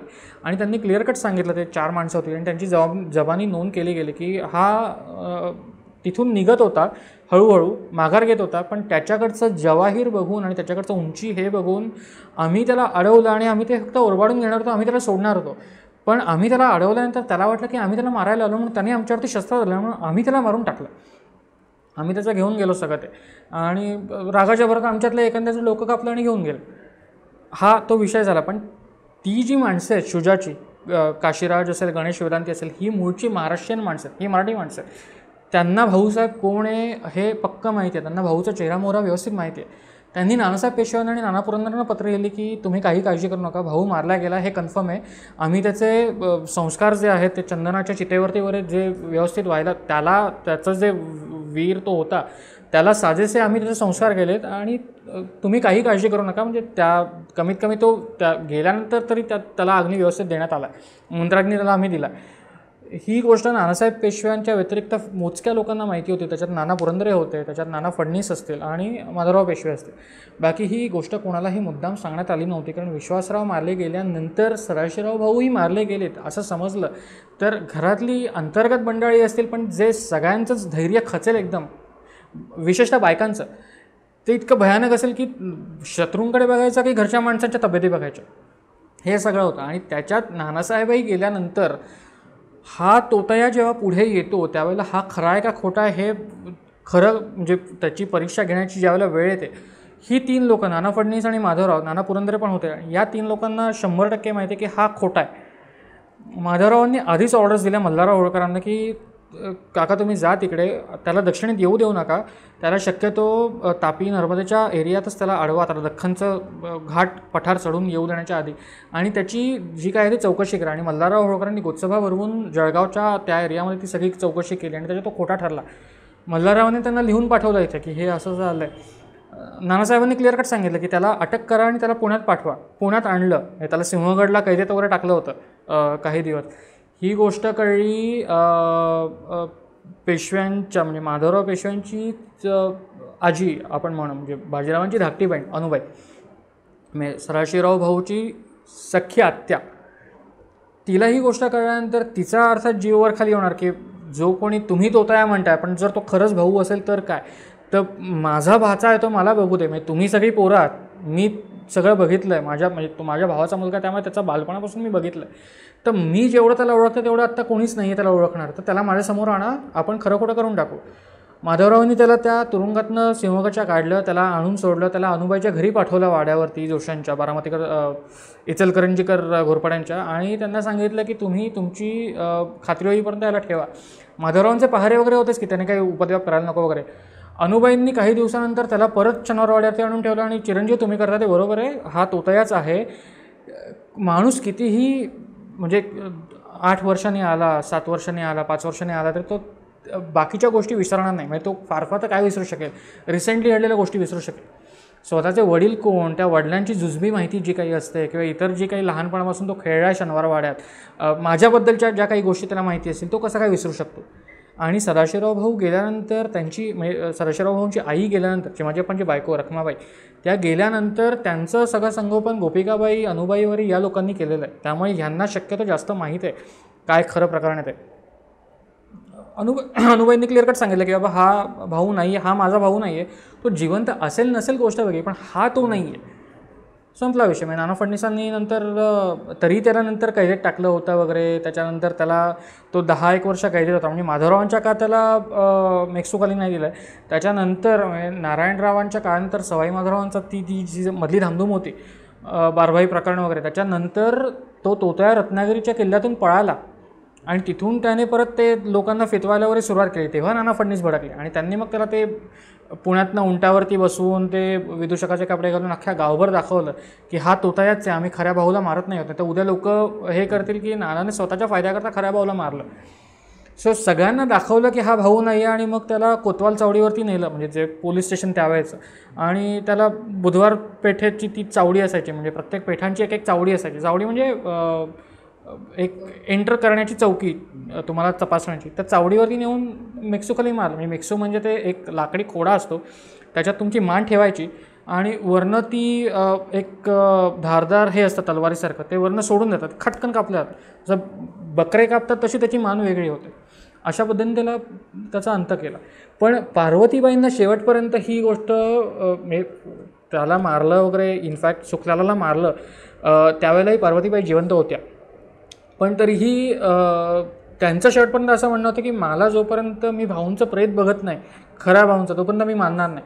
आणि माधवरावांनी त्यांच्यावरती कधी हे नाही केली, जबरदस्ती नाही केली की बाबा भाऊ गेला आहे, आता तू सती जा किंवा तू काय करायचं ते कर, असं कधीच केलं नाही. त्यांनी उलट जेवढी घेता येईल तेवढी काकूची काळजी घेतली. तो एक दुर्दैवी अध्याय आपल्याकडचा की पानिपत आपण एकूण जेव्हा अभ्यासतो तेव्हा त्याचा पत्रव्यवहार कितपत अवेलेबल आहे आणि पत्रव्यवहार जो अवेलेबल आहे त्याच्या बेसिसवरती म्हणजे एकूण सगळ्याची सांगड कशी घालता आली, अशी घटना की जी 1760 झालेली आहे. काही जुजबी कागदपत्र अवेलेबल असतील, परत लोकांचं इंटरप्रिटेशन, स्वतःची मतं, मग त्याच्यामध्ये कमी जास्त करून सांगणं, हे सगळं असताना कितपत पत्रव्यवहार अवेलेबल आहे आणि तो कसा म्हणजे पॉईंट्स जोडून एकूण पानिपत उभं करता आलं. बेसिकली आपल्याकडे पत्रव्यवहार म्हटलं ना तर आपल्याकडे रियासतकार सरदेसाईंनी त्यांची टीम घेऊन ऑब्व्हियसली, म्हणजे एका माणसाचं काम नाही ते. पुण्याचं पेशवे दफ्तर आहे, कोट्यावधी कागद, म्हणजे एकूण कागद संख्या 4.5 कोटीच्या आसपास आहे. 2 कोटी एक मराठी राज्याशी संबंधित कागद असतील तर त्याच्यात पण वेगवेगळी दफ्तर असतात. प्रत्येक सरदाराचं दफ्तर असतं. शाहू महाराजांचं एक दफ्तर वेगळं आहे, पेशव्यांचं दफ्तर एक वेगळं आहे. पेशव्यांच्या दफ्तरामध्ये सुद्धा वेगवेगळ्या कागदांचे म्हणजे एक तर रुमाल असतात. रुमाल म्हणजे कसं असतं की एक कापड असतं मोठं, 1000 पत्र त्याच्यात ठेवायचे आणि ते गाठ मारून वर ठेवायचं, तो तुमचा एक रुमाल झाला. 1000 पत्रांचा एक सरासरी रुमाल असतो, सरासरी म्हणतो मी, ते कधी कमी असू शकते कधी जास्त असू शकते, असे रुमाल असतात. त्याच्यात चिटणीशी पत्र असतात, फडणीशी पत्र असतात, हे पत्रांचे वेगवेगळे प्रकार आहेत. सो त्याच्यात तुम्हाला नक्की माहीत हवं की कोणत्या पत्रात काय मिळेल. अशी सरदेसाईंनी त्याचे 45 व्हॉल्यूम्स पब्लिश केले, ज्याच्यात 8 ते 10,000 पत्र त्यांनी पब्लिश केले. त्याच्या व्यतिरिक्त एक आपल्या मिरज सांगली भागातले मिरजचे वासुदेव शास्त्री खरे म्हणून होते, तर खऱ्यांनी काही व्हॉल्यूम्स पब्लिश केले. त्यांचे जवळपास त्यांच्या हयातीत त्यांनी काही केले आणि नंतर त्यांच्या मुलांनीवर ते काम पुढे पूर्ण केलं. तर त्याच्यात त्यांनी पानिपत आणि पानिपत्तोत्तर जी काही पत्रं आहेत, हे सगळं प्रकरण, तोतयाचं प्रकरण वगैरे त्यांनी दिलेल्या पत्रांवरून आपल्याला कळतं. ते पेशवे दफ्तरातल्या इतर पत्रांमधून आपल्याला फारसं कळत नाही. सो ही लिंक वेगवेगळी लावायला लागते. राजवाड्यांनी 22 व्हॉल्यूम्स केलेत, ज्याच्यात शिवकालीन पत्र आहे, ज्याच्यात पेशवेकालीन पत्र आहे. सो अशी सगळी पत्र जरी घेतली तरी तुम्हाला त्याच्यातनं मग ते शोधून काढायला लागतं काय काय आहे. फारसी आपल्याकडे खूप आहे. म्हणजे सेतुमाधवराव पगडी एक आपल्याकडे नावाजलेलं नाव आहे आणि नर फाटक म्हणून एक आपल्याकडे विचारवंत होते. तर पगडी आणि फाटक या दोघांनी एकत्र काम करून पानिपतचा संग्राम या नावाने एक पुस्तक प्रकाशित केले, जे त्यांनी टोटली फक्त फारसी साधनं प्रकाशित केली, ज्याच्यात जी लोक पानिपतावरती उपस्थित होती त्या लोकांनी ती जी वर्णनं बघितली आहेत की म्हणजे तिकडची लोक, सगळे अफगाण लोक नरेट करतात की हे असं झालं, हे असं झालं, आणि त्यांच्या लेखनिकांनी लिहून घेतलं. ह्या तवारीखा किंवा त्यावेळेचे जे काही अखबार असतील किंवा त्यावेळेच्या जे बखरी आपण काइंड ऑफ म्हणतो, या सगळ्या पगडी आणि फाटकांनी एकत्र करून तो पानिपतचा संग्राम नावाचं एक वेगळं पुस्तक भारतीय संशोधक मंडळी पब्लिश केलं होतं.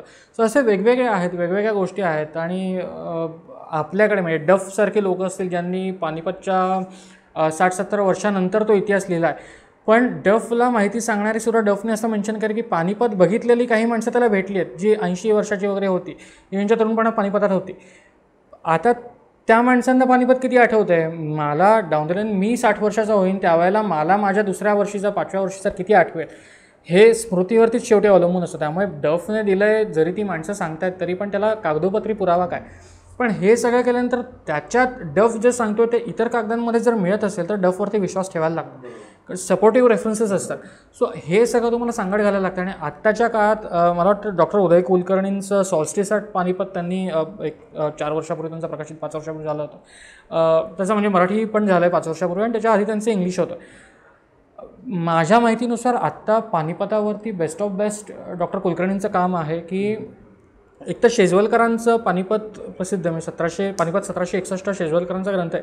पण शेजवलकरांची मतं ही खूप पूर्वग्रहदूषित आहेत की भाऊने कशी वाट लावली किंवा नानासाहेब कसा ऐशाराम करत होता आणि कशा पद्धतीने ते सगळं झालं.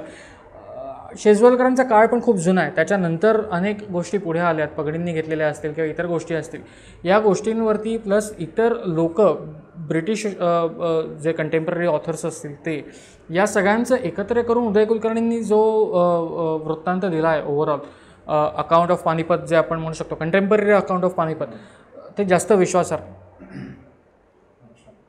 जर कोणाला पानिपत वाचायचं आहे आणि ज्यांना कागदपत्र वाचायची नाही आहेत, ज्यांना इतिहास वाचायचा त्यांनी ते वाचावं. ज्यांना कागदपत्र वाचायचे त्यांना हे जी सगळी लिस्ट सांगितली, पेशवा दफ्तरातले कागदपत्र असतील, मराठ्यांच्या इतिहासाची साधनेचा पहिला खंड जो डेडिकेटेड आहे स्पेसिफिकली पानिपतला, खंड 1मध्ये फक्त 1750 ते 1761 मधलीच पत्र आहेत पानिपत रिलेटेड.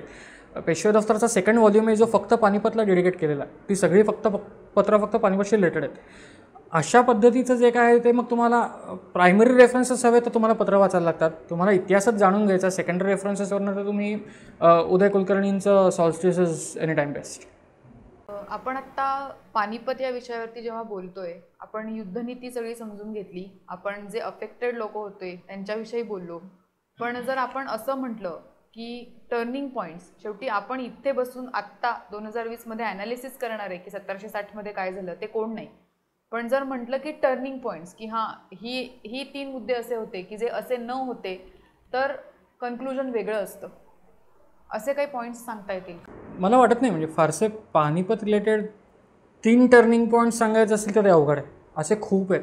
म्हणजे 1749, 48-49 नंतर अहमदिया करार हा त्यातला एक टर्निंग पॉईंट होता. त्याच्यानंतर राजपुतांशी जे मराठ्यांशी वाकडं आलं त्याच्यात जाटाशी होळकरांचं वाकडं आलं, आणि राजपूत म्हणजे माधवसिंग आणि विजय सिंग यांच्याशी जयाप्पा शिंद्यांचा वाकडा आला. आणि जयाप्पा शिंद्यांचा तिथे खून झाला जो राजपुतांनी केला नागोरच्या त्या सगळ्या वेढ्यामध्ये. आणि दत्ताजी शिंदे तिथे पेटून उठले की माझा भाऊ आणि हे सगळं मारलं जात आहे म्हटल्यावरती मी का शांत बसव. शिंद्यांचं राजपुतांशी वाकडं येणं, जाटांचं होळकरांशी वाकडं येणं हा एक सेकंड टर्निंग पॉईंट की कदाचित ही लोक, हे जर झालं नसतं तर ही लोकं आपल्या बाजूने असतील. तिसरा मुद्दा होता की आपली तीर्थक्षेत्र सोडवावीत. हा नानासाहेब पेशव्यांचा पहिल्यापासून हे होता. आणि अयोध्या, काशी, मथुरा आणि गया, हे प्रयाग, हे सगळं आमच्याकडे असावं की आमची हिंदूची तीर्थक्षेत्र आहेत ही आमच्याकडे असावीत, बाकी तुम्हाला काय घालायचं तो घोळ घाला. काय म्हणू, हा आतताई पण आम्ही म्हणणार नाही, कारण ती जबाबदारी होते, शिवाजी महाराजांचं स्वप्न होतं ते. पण ती एक असते की आम्हाला ते हवंच आहे म्हणताना ज्यावेळेला बादशाह वैतागून म्हणतो की मी तुला अयोध्या द्यायला तयार आहे, नानासाहेबांना म्हणतो, गया आणि अयोध्या ज्यावेळेला वजिराचे सुभे आहेत आणि शुजाउद्दौल्याचे सुभे आहेत, ज्यावेळेला शुजाला इन्सिक्युअर वाटायला लागतं की बादशाह आपला मालक आहे आणि तोच बादशाह जर फक्त अब्दालीच्या संरक्षणाकरता मराठ्यांना आपल्या डोक्यावरती आणून बसवणार असेल आणि आपली नवाबी जी चालत आलेली आहे, आपल्या वडिलांनी केलं आहे वजिराने, हे सगळं होतं ना शुजाच्या डोळ्यासमोर. मुळात पानिपतापर्यंत शुजा काही करत नव्हता. शुजा फक्त बघत होता की या दोघांचं चालू दे, आपण अलिप्त राहू, आणि दोघांनी फासे फेकलेले की शुजा आपल्याकडे हवा. लगबाय चान्स शुजाच्या सैनिकांचं नंतर पुन्हा ते शहावली उल्लावर ते प्रकरण येतं, मग ते जिहादकडे वगैरे जातं. शुजा शेवटी जातभाई म्हणून तिकडे गेला आणि ते सगळं पारडं अचानक फिरलं. हा एक टर्निंग पॉईंट झाला. भाऊला ते अपेक्षित नव्हतं. सुरजमल जाटाने भाऊंना मदत केली, पण सुरजमल जाटाचा एक वेगळाच पॉईंट होता की मला आग्रा परत पाहिजे, जो अकबराबाद आणि हे मराठ्यांना मिळालं होतं. भाऊने त्याला सांगितलं होतं की मी तुला तुझं जसं असेल तसं मी तुला आग्रा देऊ शकतो, म्हणजे तू जर मदत कर, आपण पुढच्या आपल्या गोष्टी होऊ शकतात. सुरजमल त्याच्याशी अडून राहिला आणि नंतर सुरजमलला कळतं की ज्यावेळेला अब्दालीचं पारडं जड होतं त्यावेळेला सुरजमल हळूहळू त्याची स्वतःची हे करायला बघतोय. हा एक वेगळा टर्निंग पॉईंट झाला. दिल्लीत शिरल्यानंतर भाऊंच्याही काही चुका झाल्या. दिल्लीत शिरल्यानंतर किंवा दिल्लीत जाताना मुळात तुम्ही पानिपतापर्यंत जाताय, एक तर ते तीर्थयात्री बरोबर घेऊन गेले ही एक चूक आहेच, ही कोणीही अमान्य करू शकत नाही. तुम्ही कबीला घेऊन जाता ही एक वेगळी आपण म्हणू शकतो, पण तुम्ही जे निरुद्योगी तिकडे जाऊन फक्त होम हवन करणारे आणि यज्ञ करणारे अशा लोकांना तुम्ही तिकडे घेऊन जाताय, काहीही संबंध नाही. तुम्ही लढायला जाता, तुम्ही फिरायला जात नाही आहात. या बाबतीत रघुनाथरावांचं एक सखाराम बापूंना दिलेलं पत्र आहे की तुम्हाला मी तिकडे पाठवलं आहे ते टाईमपास, म्हणजे त्याचं वाक्य आहे की तुम्हाला मी वेळ काढू करण्याकरता पाठवलं नाही, की तुम्ही काही सहलीला तुम्हाला पाठवलं नाही, तुम्हाला मी मोहिमेवर पाठवलं आहे, तुमचं काम करा आणि तिकडून निघून या. भाऊ हा रघुनाथरावांच्यापेक्षा जास्त करडा, म्हणजे त्याचा स्वभाव जास्त कडक होता किंवा तो जास्त टू द पॉईंट चालणारा, नाकासमोर चालणारा माणूस होता. त्याला कोणत्याही प्रकारचं मॅनिप्युलेशन त्याला आवडायचं नाही, त्याला करप्शन आवडायचं नाही. पण अगेन जे आपण म्हणतो ना की माणूस कितीही मोठा असू दे, पण एक पॉईंट तिथे येतो की तुमची सगळी तत्त्व तो बाजूला विसरतो. तुला दिसतंय की अब्दाली इतका त्याच्या 4 स्वारांमध्ये त्याने जो काही गोंधळ घातला आहे, अब्दाली तुझ्या दक्षिणेला आहे, तू उत्तरेला जाऊन थांबायला नकोस. भाऊ उत्तरेत जातोय, नजीब खानाचा प्रदेश दक्षिणेकडे आहे, अब्दाली इकडे आहे, आणि तू कुठच्या भरोशावर राहतोस की दक्षिणेकडनं फौज येईल. तुझी पत्र दक्षिणेकडे जायला 2 महिने 1.5 महिने जातो आहे, दक्षिणेतनं ते पत्र तुझ्याकडे यायला 1-1.5 महिना जातो आहे. कुठच्या भरोशावरती 2 महिने तू काढणार आहेस? अगेन मी हे बोलतोय कारण मला या 4 भिंतीत बसून बोलणं काहीच जड जात नाही. प्रत्यक्ष तिथे परिस्थिती काय असेल हे भाऊ आणि अब्दालीलाच माहिती. पण कागदपत्रांनुसार जेवढं आपल्याला दिसतं त्याच्यात कमीत कमी एक ॲनालिसिस आपल्याला करायला लागतं की हे काही टर्निंग पॉईंट्स की कदाचित सदाशिवराव भाऊंनी ती हालचाल केली नसती, ते दिल्लीतच थांबले असते आणि अब्दालीला जसं बाजीरावांनी केलं की मला जे युद्धक्षेत्र अनुकूल आहे तर तुम्ही दिल्लीतच थांबून दिल्लीच्या दक्षिणेकडच्या भागात माळवा हा पेशव्यांचा, म्हणजे माळवा पेशव्यांचाच होता. बादशहाकडनं माळवा पेशव्यांना मिळाला होता, त्यांची जहागीर म्हणून, त्यांचा सुभा म्हणून मिळाला होता, आणि माळव्यावरती शिंदे होळकरांची पेशव्यांनी नेमणूक केली होती. माळवा पेशव्यांचं घर आहे, भाऊचं घर आहे. तू माळव्यात थांबू शकतोस आणि माळव्यात थांबून तू पुढची स्ट्रॅटेजी आखू शकतोस. तुला आत्ता दिसतंय ना, उदाहरण शिवाजी महाराजांचं पुन्हा इथे लागू होतं. अफजल खान स्वराज्यावरती चालून येतोय, अफजल खान सगळे तीर्थक्षेत्र फोडत येतोय, लोकांना म्हणजे त्यांचा काय म्हणू आपण उच्छाद करत येतोय. तो करतोय कशा करतोय? त्याला शिवाजी महाराजांना उचकावायचं आणि शिवाजी महाराजांना त्या डोंगरी प्रदेशातून बाहेर काढायचं. शिवाजी महाराजांना हे माहिती आहे की हा करतोय कशा करता, तर मला इथनं बाहेर काढायचं, आणि मी इथनं बाहेर पडलो तर माझी ताकद शून्य आहे. अफजल खान मोकळ्या मैदानात शेर आहे. मुघली फौजा किंवा आदिलशाही फौजा या तोफखाना आणि बंदुकांच्या त्यांच्या जबाबदारीवरती मजबूत आहेत. माझं सैन्य कमी आहे, मी डोंगरदऱ्यांच्या आश्रयानेच लढू शकतो. त्यामुळे शिवाजी महाराजांच्या पंताजी गोपीनाथांना स्ट्रिक्ट ऑर्डर्स आहेत, काहीही करा पण त्याला जावळीत घेऊन या, प्रतापगडच्या त्या मधल्या पट्ट्यात घेऊन या. मी वाईला जाणार नाही, वाई मोकळ्या प्रदेशात आहे, तो तिथला इथे मला मारून घेऊन जाईल. हे शिवाजी महाराजांना माहीत होतं की मला बाहेर बोलून हा मला मारेल. महाराजांनी त्यांना हवं त्या ठिकाणी खानाला बोलवलं आणि ते सगळं केलं, कारण त्यांना त्याची ताकद माहिती आहे.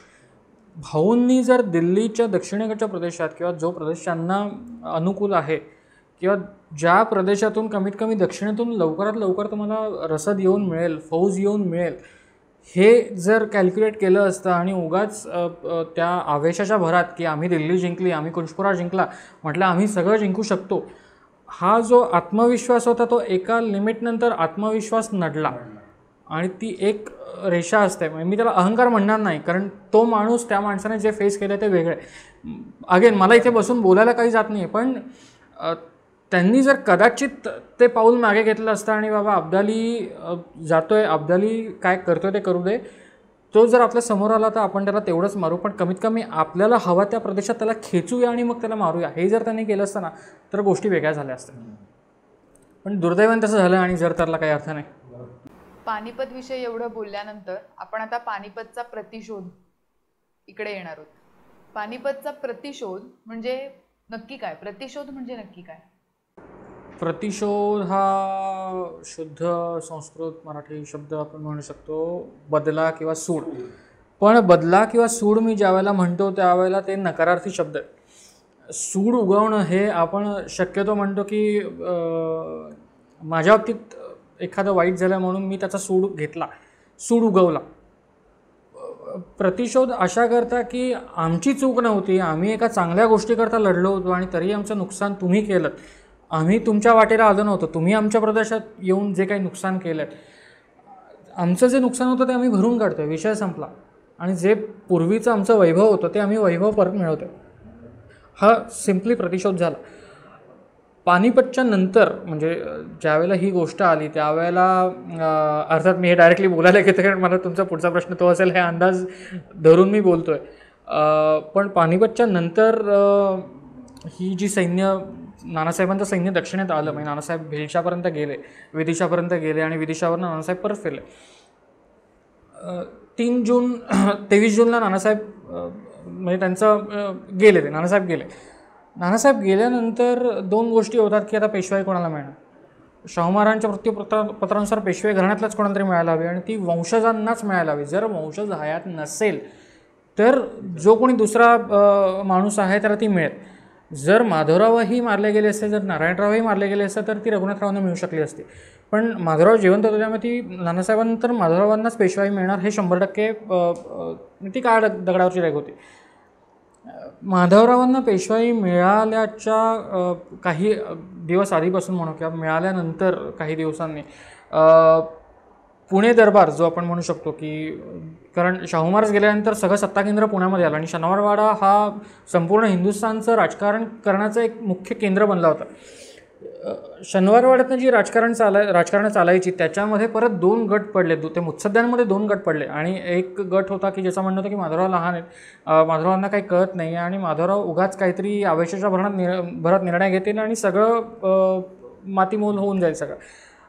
दुसरा पक्ष होता की माधवराव हेच सर्वश्रेष्ठ आहे, त्यांना नानासाहेबांकडनं सगळे शिक्षण मिळालेलं आहे, त्यांनी सगळं बघितलेलं आहे आणि त्यांच्यात तो जो एक स्पार्क म्हणतो तो सगळ्यांनी बघितलेला आहे आणि जर पुढचं सगळं व्यवस्थित करायचं असेल तर हा माणूस योग्य आहे. मुलगा असला तरी आणि रीतीला धरूनही तेच आहे की मुलगा म्हटल्यावरती पेशवे तोच व्हायला पाहिजे. या सगळ्यामध्ये अर्थात लिगली तुम्हाला जायचं म्हटल्यावरती माधवराव लिगली पेशवे होणार होते हे 100% होतं. पण पेशवे होताना पेशव्यांच्या आजूबाजूची जी माणसं असतात, त्यांचा दिवाण असतो, त्यांचा मुतालिक असतो किंवा त्यांचं सल्लागार मंडळ असतं. माधवराव लहान आहेत म्हटल्यावरती या सल्लागार मंडळावरती रघुनाथरावांनी आपली माणसं बसवली, कारण रघुनाथरावांना पेशवा होता येणार नव्हतं. तर माधवरावांना आपल्याला हवे ते निर्णय घेताना त्यांना सल्ले देणारी माणसं आपली हवी. सखाराम बापू बोकील हा त्यातला एक मोठा माणूस. दुसरा माणूस होता गंगोबा तात्या चंद्रचूड नावाचा, जे होळकरांचे दिवाण होते आणि ते नंतर रघुनाथरावांच्या पक्षाला म्हणजे रघुनाथरावांकडेच पुण्याला येऊन कायमचे राहिले होते. एक चिंतविठ्ठल रायरीकर नावाचा एक माणूस होता. ही जी लोक आहेत ह्यांना माधवराव नको आहेत, ह्यांना त्यांचा स्वार्थ किंवा त्यांना ॲडमिनिस्ट्रेटिव्ह लेवलला वरची पदं मिळण्याकरता रघुनाथराव हे पेशवे झालेले हवे. आणि ह्या ज्या अंतर्गत हे जे बखेडे आहेत, ही जी एकमेकांच्या विरुद्ध चाललेलं आहे आणि हे उघड चाललेलं नाही, हे सगळं रेग्युलर याच्यात चाललं आहे. पण एक क्षण असा येतो की 2 वर्ष झाल्यानंतर सुद्धा रघुनाथरावांना असं वाटतं की आपल्याला हवं तसं काही करता येत नाही आहे. त्यामुळे ते फासे फेकतात. ते स्वराज्याच्या शत्रूला डायरेक्टली सांगतात निजामाला की बाबा तू मला पेशवा व्हायचं आहे, मी पेशवेपदी बसणार, तू मला मदत कर, तुला हवी ती मदत करायला मी तयार आहे, उदगीरच्या ह्याच्यात भाऊने तुझ्याकडनं जे जिंकलं असेल ते मी तुला परत मिळवून देतो. हे सगळं होतं त्यावेळेला निजामाला तेच हवं आहे. ह्यांच्या घराण्यात फूट पडतीये, काका पुतण्या एकमेकांशी लढतायत, लढून एकमेकांना मरू दे. रघुनाथराव जर आपली मदत मागतोय त्या अर्थी रघुनाथराव आपल्यापेक्षा कमी आहे हे तो स्वतः मान्य करतोय. रघुनाथराव गदीवरती येऊ दे, आपण त्याला उद्या हटवू, हा निजामाचा साधा विचार. त्यामुळे निजामाने रघुनाथरावांना मदत केली. निजाम ते सगळ्या हालचाली झाल्या, म्हणजे मी त्याच्यात खोलात शिरत नाही कसं झालं काय झालं, पण ते राक्षस भुवनचं प्रकरण मोठं झालं. राक्षस भुवनपर्यंत रघुनाथरावांना असं वाटत होतं की आपण खूप कोण मोठे होत आणि निजाम आपला ऐकतोय. एक लिमिट असं की निजामाने रघुनाथरावांना धुडकावलं आणि निजामाने पुण्यावरती चाल केली आणि त्यावेळेला रघुनाथरावांचे डोळे खाडकन उघडले की आपण शत्रूला आपण आमंत्रण दिले आपल्या घरात येण्याकरता. आणि त्यावेळेला माधवराव पेशव्यांनी एकदम सगळी सूत्र स्वतःच्या हातात घेतली. सखाराम बापूंना सांगितलं की आता मी सांगेन ते ऐकायचं, काकांचं ऐकायचं नाही. या 17 वर्षाच्या मुलांनी 18 वर्ष येतो त्यावेळेला, म्हणजे 63 सालची गोष्ट आहे. या मुलाने राक्षस भुवनला निजामाचा, म्हणजे निजाम म्हणजे हा बाजीरावांच्या काळातला निजाम नाही, तर त्याचा मुलगा म्हणजे निजाम अली हे नाव आहे त्याचं, म्हणजे जो बाजीरावांच्या काळात निजाम होता त्याच्या 6 मुलांपैकी हा एक मुलगा. सलाबत जंग, बसरत जंगवर ही त्यांची नाव आहे. या निजाम अलीला माधवराव पेशव्यांनी समोरासमोर राक्षस भुवनच्या लढाईत त्याला हे केलं. निजाम तिथून गेला होता, पण निजामाचा जो त्याला सल्ले देणारा होता, त्याचा मास्टर माइंड होता, विठ्ठल सुंदर परशुरामी नावाचा तो माणूस आहे आणि तो निजामाचा वजीर आहे, अमात्य वजीर काही म्हणू शकतो आपण. आणि तो त्या लढाईत मारला गेला. या सगळ्यामध्ये सगळ्यांना एक गोष्ट दिसून आली की माधवराव दिसतात तसे नाही आहेत. माधवराव युद्धही तितकंच चांगलं करू शकतात. आणि राक्षस भुवनच्या लढाईत खुद्द माधवराव हातात तलवार घेऊन उतरले. आणि रघुनाथरावांनी पत्रात म्हटलं की रायांनी यंदा शिपाईगिरीतही हे केली नाही, कमी केली नाही, म्हणजे त्यांची शिपाईगिरी तेवढी दिसून आली. शिपाईगिरीमध्ये तुम्ही हातात तलवार घेता आणि बेधडक घुसता मारामारी करत, हा थोडक्यात त्याचा अर्थ आहे. सो माधवराव तिथे लोकांना दिसले, त्यांचं तेज दिसलं आणि लोकांना एक गोष्ट कळून आली की याला आपण पोरगा समजत होतो, पण हा पोरगा नाही आहे, त्या नानाचं रक्त ह्याच्यामध्ये बरोबर आहे. आणि नुसतं नानाचं नाही तर त्याचा जो स्वभाव आहे तो त्याच्या काकावर गेला, सदाशिवराव भाऊवर गेला. माधवराव जास्तीत जास्त त्यांचा कल सदाशिवराव भाऊंशी खूप जोडतो. म्हणजे नानासाहेबांचा स्वभाव टोटली वेगळा होता. म्हणजे एखाद्या माणसाकडनं चूक झाली आहे तर नानासाहेब पटकन तोंडावरती बोलणार नाही तुझ्याकडनं ही चूक झाली आहे, त्याला ते हळूहळू त्या कलाने आणतील, त्याला ती चूक सांगून देतील आणि त्या माणसाला आपल्याकडे परत खेचतील. वेळा सदाशिवराव भाऊ किंवा माधवरावांचं असं होतं की तुझी चूक आहे, तुला शिक्षा मिळणार, तुला जायचं तर निघून जा, पण तुला ही शिक्षा मिळणार. ह्याच्यामुळे माधवरावांपासनं काही सरदार दुरावले. वेरॅज काही सरदार ज्यांना असं वाटतं की हा माणूस योग्य नाही आहे, त्यांना अजून ते वाटायला लागलं की नाही हाच योग्य आहे.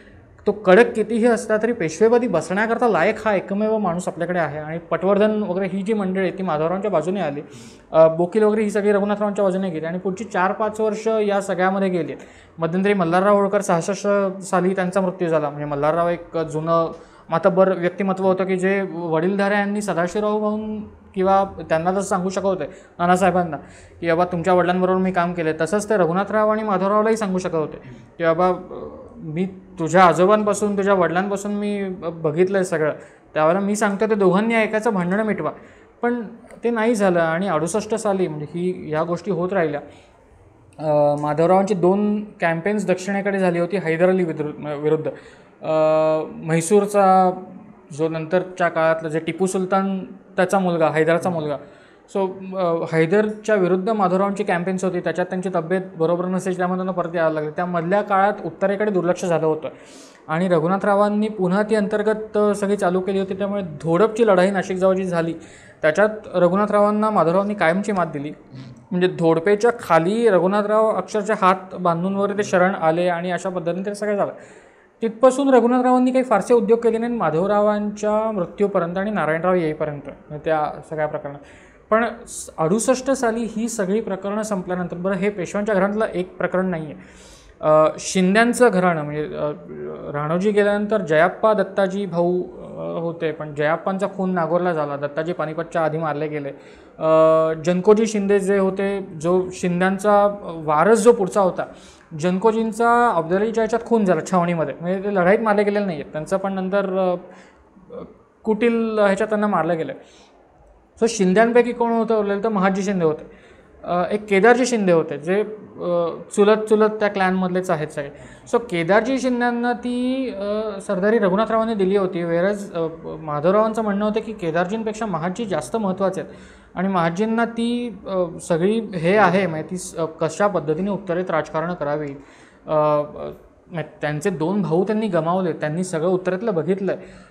महादजी स्वतः पायावरची जखम घेऊन दक्षिणेत आले पानिपतात आणि ते कायम त्यांचा पाय अधू होता.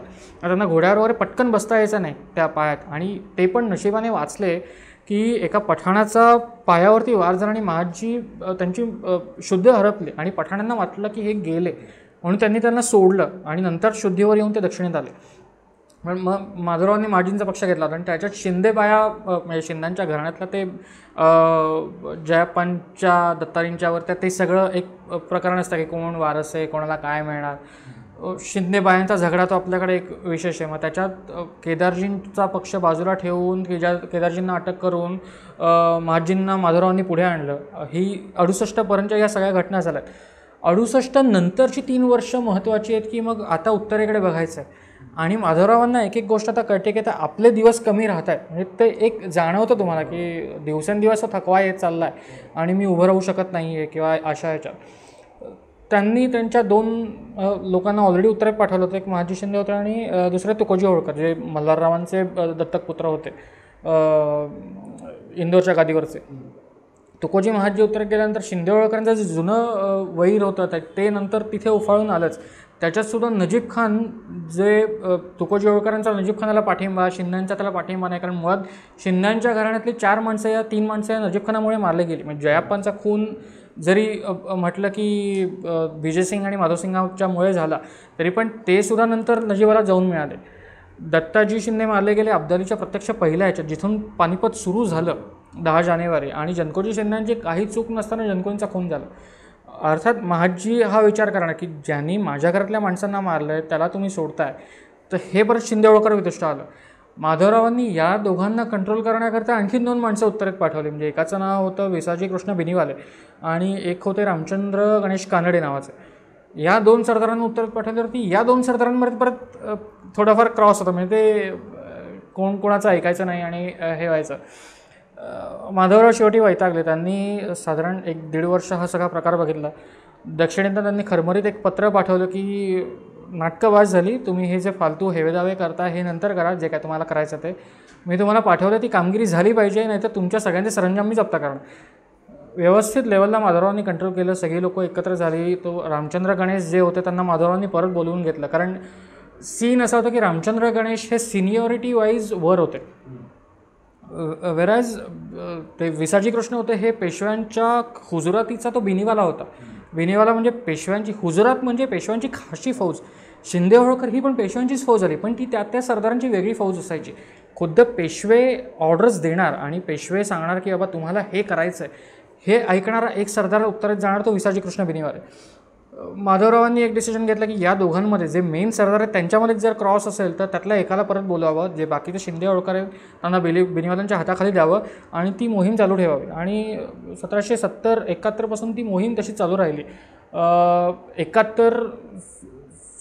1771मध्ये 70मध्ये हे सगळं प्रकरण झालं. म्हणजे 1771मध्ये यांना बोलावलं वगैरे. 70मध्ये नजीब खान त्याच्या कर्मधर्म संयोग मानतो की त्याने तो मेला, मृत्यू आलाच. आता वृद्धापकाळ असेल किंवा कशामुळे असेल. नजीब खान गेल्यानंतर त्याचा मुलगा होता जाबेदा खान नावाचा, तो प्रति नजीब असल्यासारखा होता आणि त्याला मराठ्यांनी आपल्या बाजूला घेतलं होतं काही काळ, पण नंतर तो मराठ्यांवरती उलटला आणि हे माधवरावांना माहीत होतं. सो माधवरावांनी ऑलरेडी सांगून ठेवलं की हा जाबेदा तुम्ही ज्याला जवळ करता तोच तुमच्यावरती उलटणार आहे, त्यावेळेला तुम्ही सावध राहा.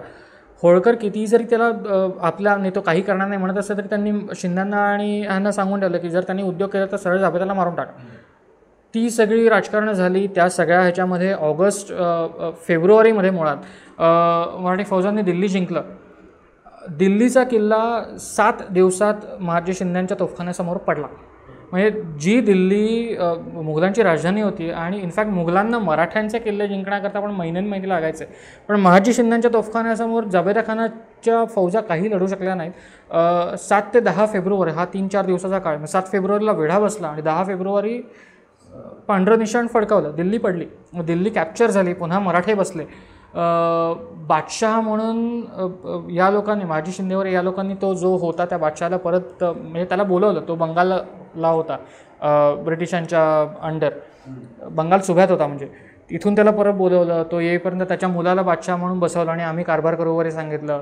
जावेदा खानाला ती मीरबक्षीगिरीवर दिली होती, पण तो नंतर पळून गेला आणि ते सगळं प्रकरण झालं. तो जावेदा त्याच्या प्रांतात गेला, रोहिलखंडामध्ये गेला. हे डोळ्यासमोर आणलं तर दिल्ली आणि आग्रा करत यमुना आहे, ते मेरठ आणि काय म्हणू आपण, जो वरचा भाग आहे सगळा, म्हणजे अयोध्येच्या वरचा भाग, गंगा यमुनेच्या मधला भाग, हा तुमचा अंतर्वेद झाला, दुआब झाला. आणि गंगेच्या वरचा भाग हा रोहिलखंड झाला, जो रोहिलांचा सगळा प्रदेश आहे. या लोकांनी झाबेताला सोडण्याची एक चूक झाली. ती चूक निस्तरण्याकरता यांच्या फौजा अंतर्वेदेत घुसल्या. अंतर्वेदेतून या लोकांनी गंगा पार केली आणि रोहिलखंडात घुसले. आणि नजीब खानाची जी राजधानी होती, नजीबाबाद म्हणून अजूनही आहे, आणि त्यांनी तिथे किल्ला उभारला होता पत्थरगड नावाचा. मराठी फौजा पत्थरगडात शिरल्या आणि त्यांनी ते सगळं जाळून हे केलं की तू एक माणूस होतास की तुझ्यामुळे पानिपत घडलं, तुझ्यामुळे हे सगळं आम्हाला सहन करायला लागतं आणि तुला मेल्यानंतरही आम्ही शांती तुला हे मिळणार नाही. आणि अशी काही याच्यात आहे की नजीब खानाची कबर वगैरे पण या लोकांनी उद्ध्वस्त केली की तुला, तू म्हणजे स्वर्गात नरकात कुठेही येशील पण तुला तोही अधिकार नाही. संभ्रम आहे तो सगळ्यात मोठा हे होता की पानिपतचं जे नुकसान झालं ते भरून येणारं नव्हतं. जे माणसं मारली गेली ती परत येणार नव्हती. 10 वर्षापूर्वी जे झालं आहे, अब्दाली पण ऑलरेडी गेलेला होता, म्हणजे अब्दालीचा पण मृत्यू झाला होता या परिस्थितीपर्यंत. पण ते जे एक मनात शल्य असतं की बाबा आम्ही नुसतं हातावर हात ठेवून बसतो आहे, आमचा अपमान झाला आहे, आमचं सगळं इकडे नासधूस झाली आणि आम्ही नुसतं बसू शकत नाही, आम्ही कमीत कमी तिथे जाऊन अख्ख्या जगाला दाखवू शकतो की आम्ही परत आहोत. महाजी शिंदे, विसाजी कृष्ण आणि तुकोजी होळकर या लोकांनी तिथे जाऊन म्हणजे पत्थरगड उडावला अक्षरशः. दिल्लीत येऊन पुन्हा मराठ्यांचं तिकडे हे आणि तो पहिला कालखंड होता की तिथे कमीत कमी एक 6 महिन्यापर्यंत मराठ्यांचा भगवा दिल्लीच्या लाल किल्ल्यावरती होता. हा कमी कालखंड झाला. म्हणजे ह्याच्यानंतर महाजींनी ते इथपर्यंत गेलं की जवळपास 15 वर्ष, म्हणजे गुलाम कादरचं प्रकरण झालं तिथपासून 1788 पासून ते 1803 ब्रिटिशांनी लाल किल्ला घेईपर्यंत लाल किल्ल्यावरती मराठ्यांचा भगवा होता. म्हणजे हा इन शॉर्ट तुम्ही प्रतिशोध घेतला. म्हणजे ज्या दिल्लीच्या रक्षणाकरता आम्ही आलो होतो ती पुन्हा आम्ही घेतलीच. तुम्ही काय केलं आमच्या वाकडं. तो ती एक वेगळी हे आहे. म्हणजे माधवरावांनी त्यांना ते जे विसाजी कृष्ण होते त्यांना सांगितलं की बाकीच्यांना सांगितलं, म्हणजे हे सरदार दक्षिणेत येतील, त्यांची मोहीम संपवून मी असीन नसेन, त्यांचं स्वागत इतकं जंगी व्हायला हवं की ह्याच्या आधी असं स्वागत कोणाचं झालं नाही. आणि माधवरावांची इच्छा होती की सोन्याची फुलं बनवून ते ज्यावेळेला पुण्यात प्रवेशतील, म्हणजे नदी क्रॉस करून पलीकडे येतील, कुठूनही येऊत, लकडी पुलावर नाही येऊत किंवा इकडून खालनं पाषाणच्या बाजूने इकडून येऊत, येरवड्यावर नाही येऊत, पण ते येताना त्यांचं स्वागत सोन्याची फुलं उधळून करा. त्या वीरांचा तेवढा सन्मान झाला. पण दुर्दैवाने ती लोक येईपर्यंत माधवराव गेले होते आणि नारायणरावांचाही खून झाला होता. त्यामुळे ते काही झालं नाही, त्यांचं औपचारिक स्वागत वगैरे झालं. आणि नंतर बारभाई कारस्थानात ही सगळी लोकं आहेत, विसाजी कृष्ण वगैरे, ही सगळी नाना फडणीसांना येऊन मिळाली लोक. आणि रघुनाथरावांच्या विरुद्ध त्यांनी मग ते सगळा तो भाग घेतला.